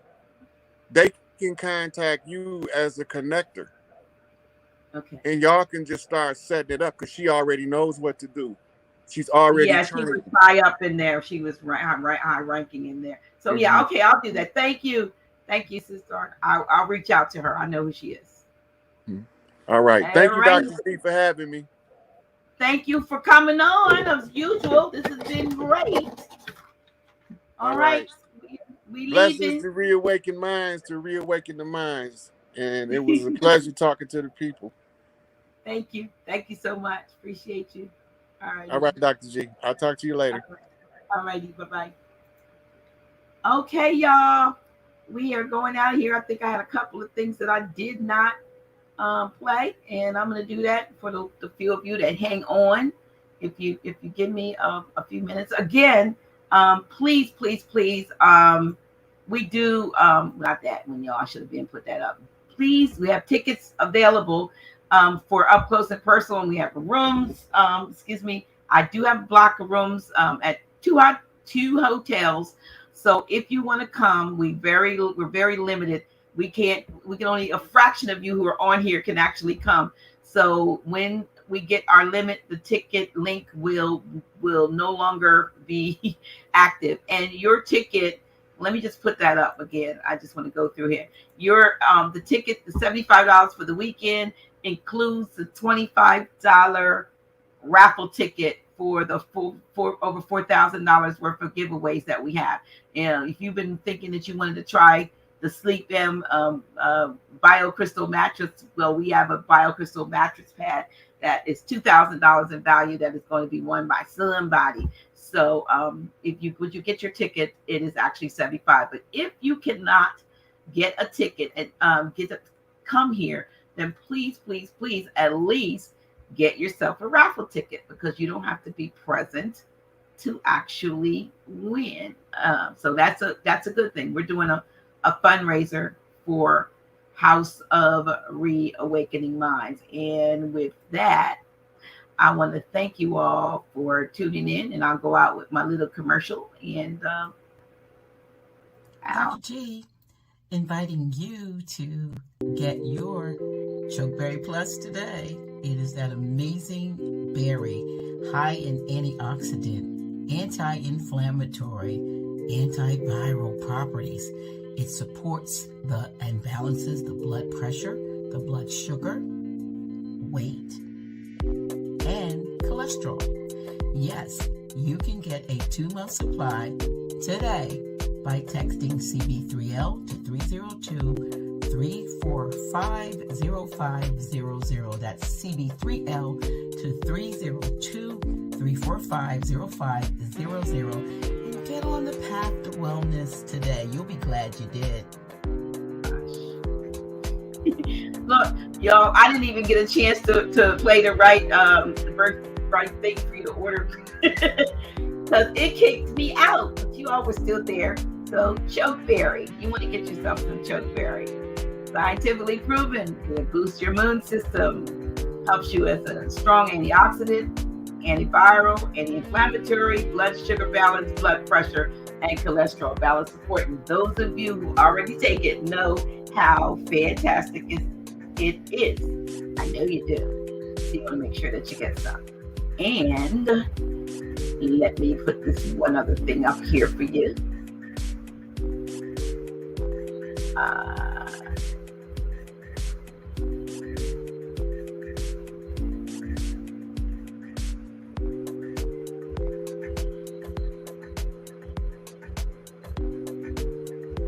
Dr. G here to introduce you to a product that I have fallen in love with called GN Rooted Botanical Hair Serum. If you have dryness of the scalp, dandruff, hair loss, graying, just needing your scalp moisturized and needing to have your hair grow, you want to try this product. It is completely natural, vegan, has great, even you can see the herbs in the product. You can see it. It's awesome.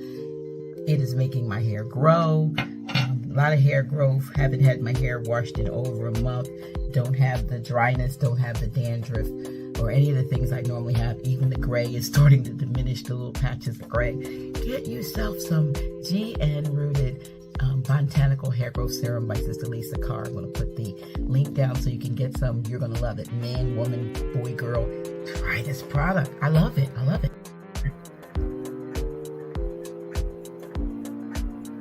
All right, that's it, y'all.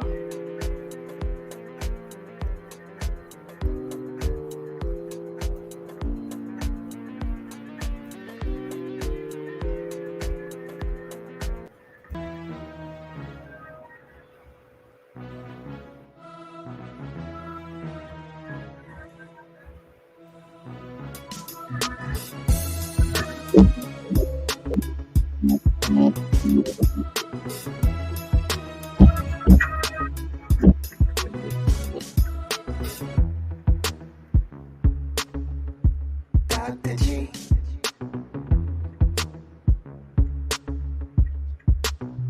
Really? Who's she? Yeah, that's me. Dr. G.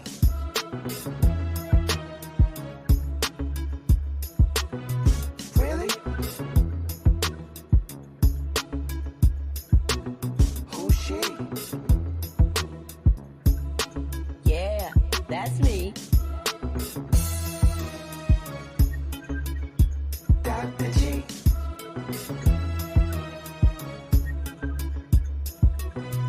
Really? Who's she? Yeah, that's me. Dr. G.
Yeah, that's me.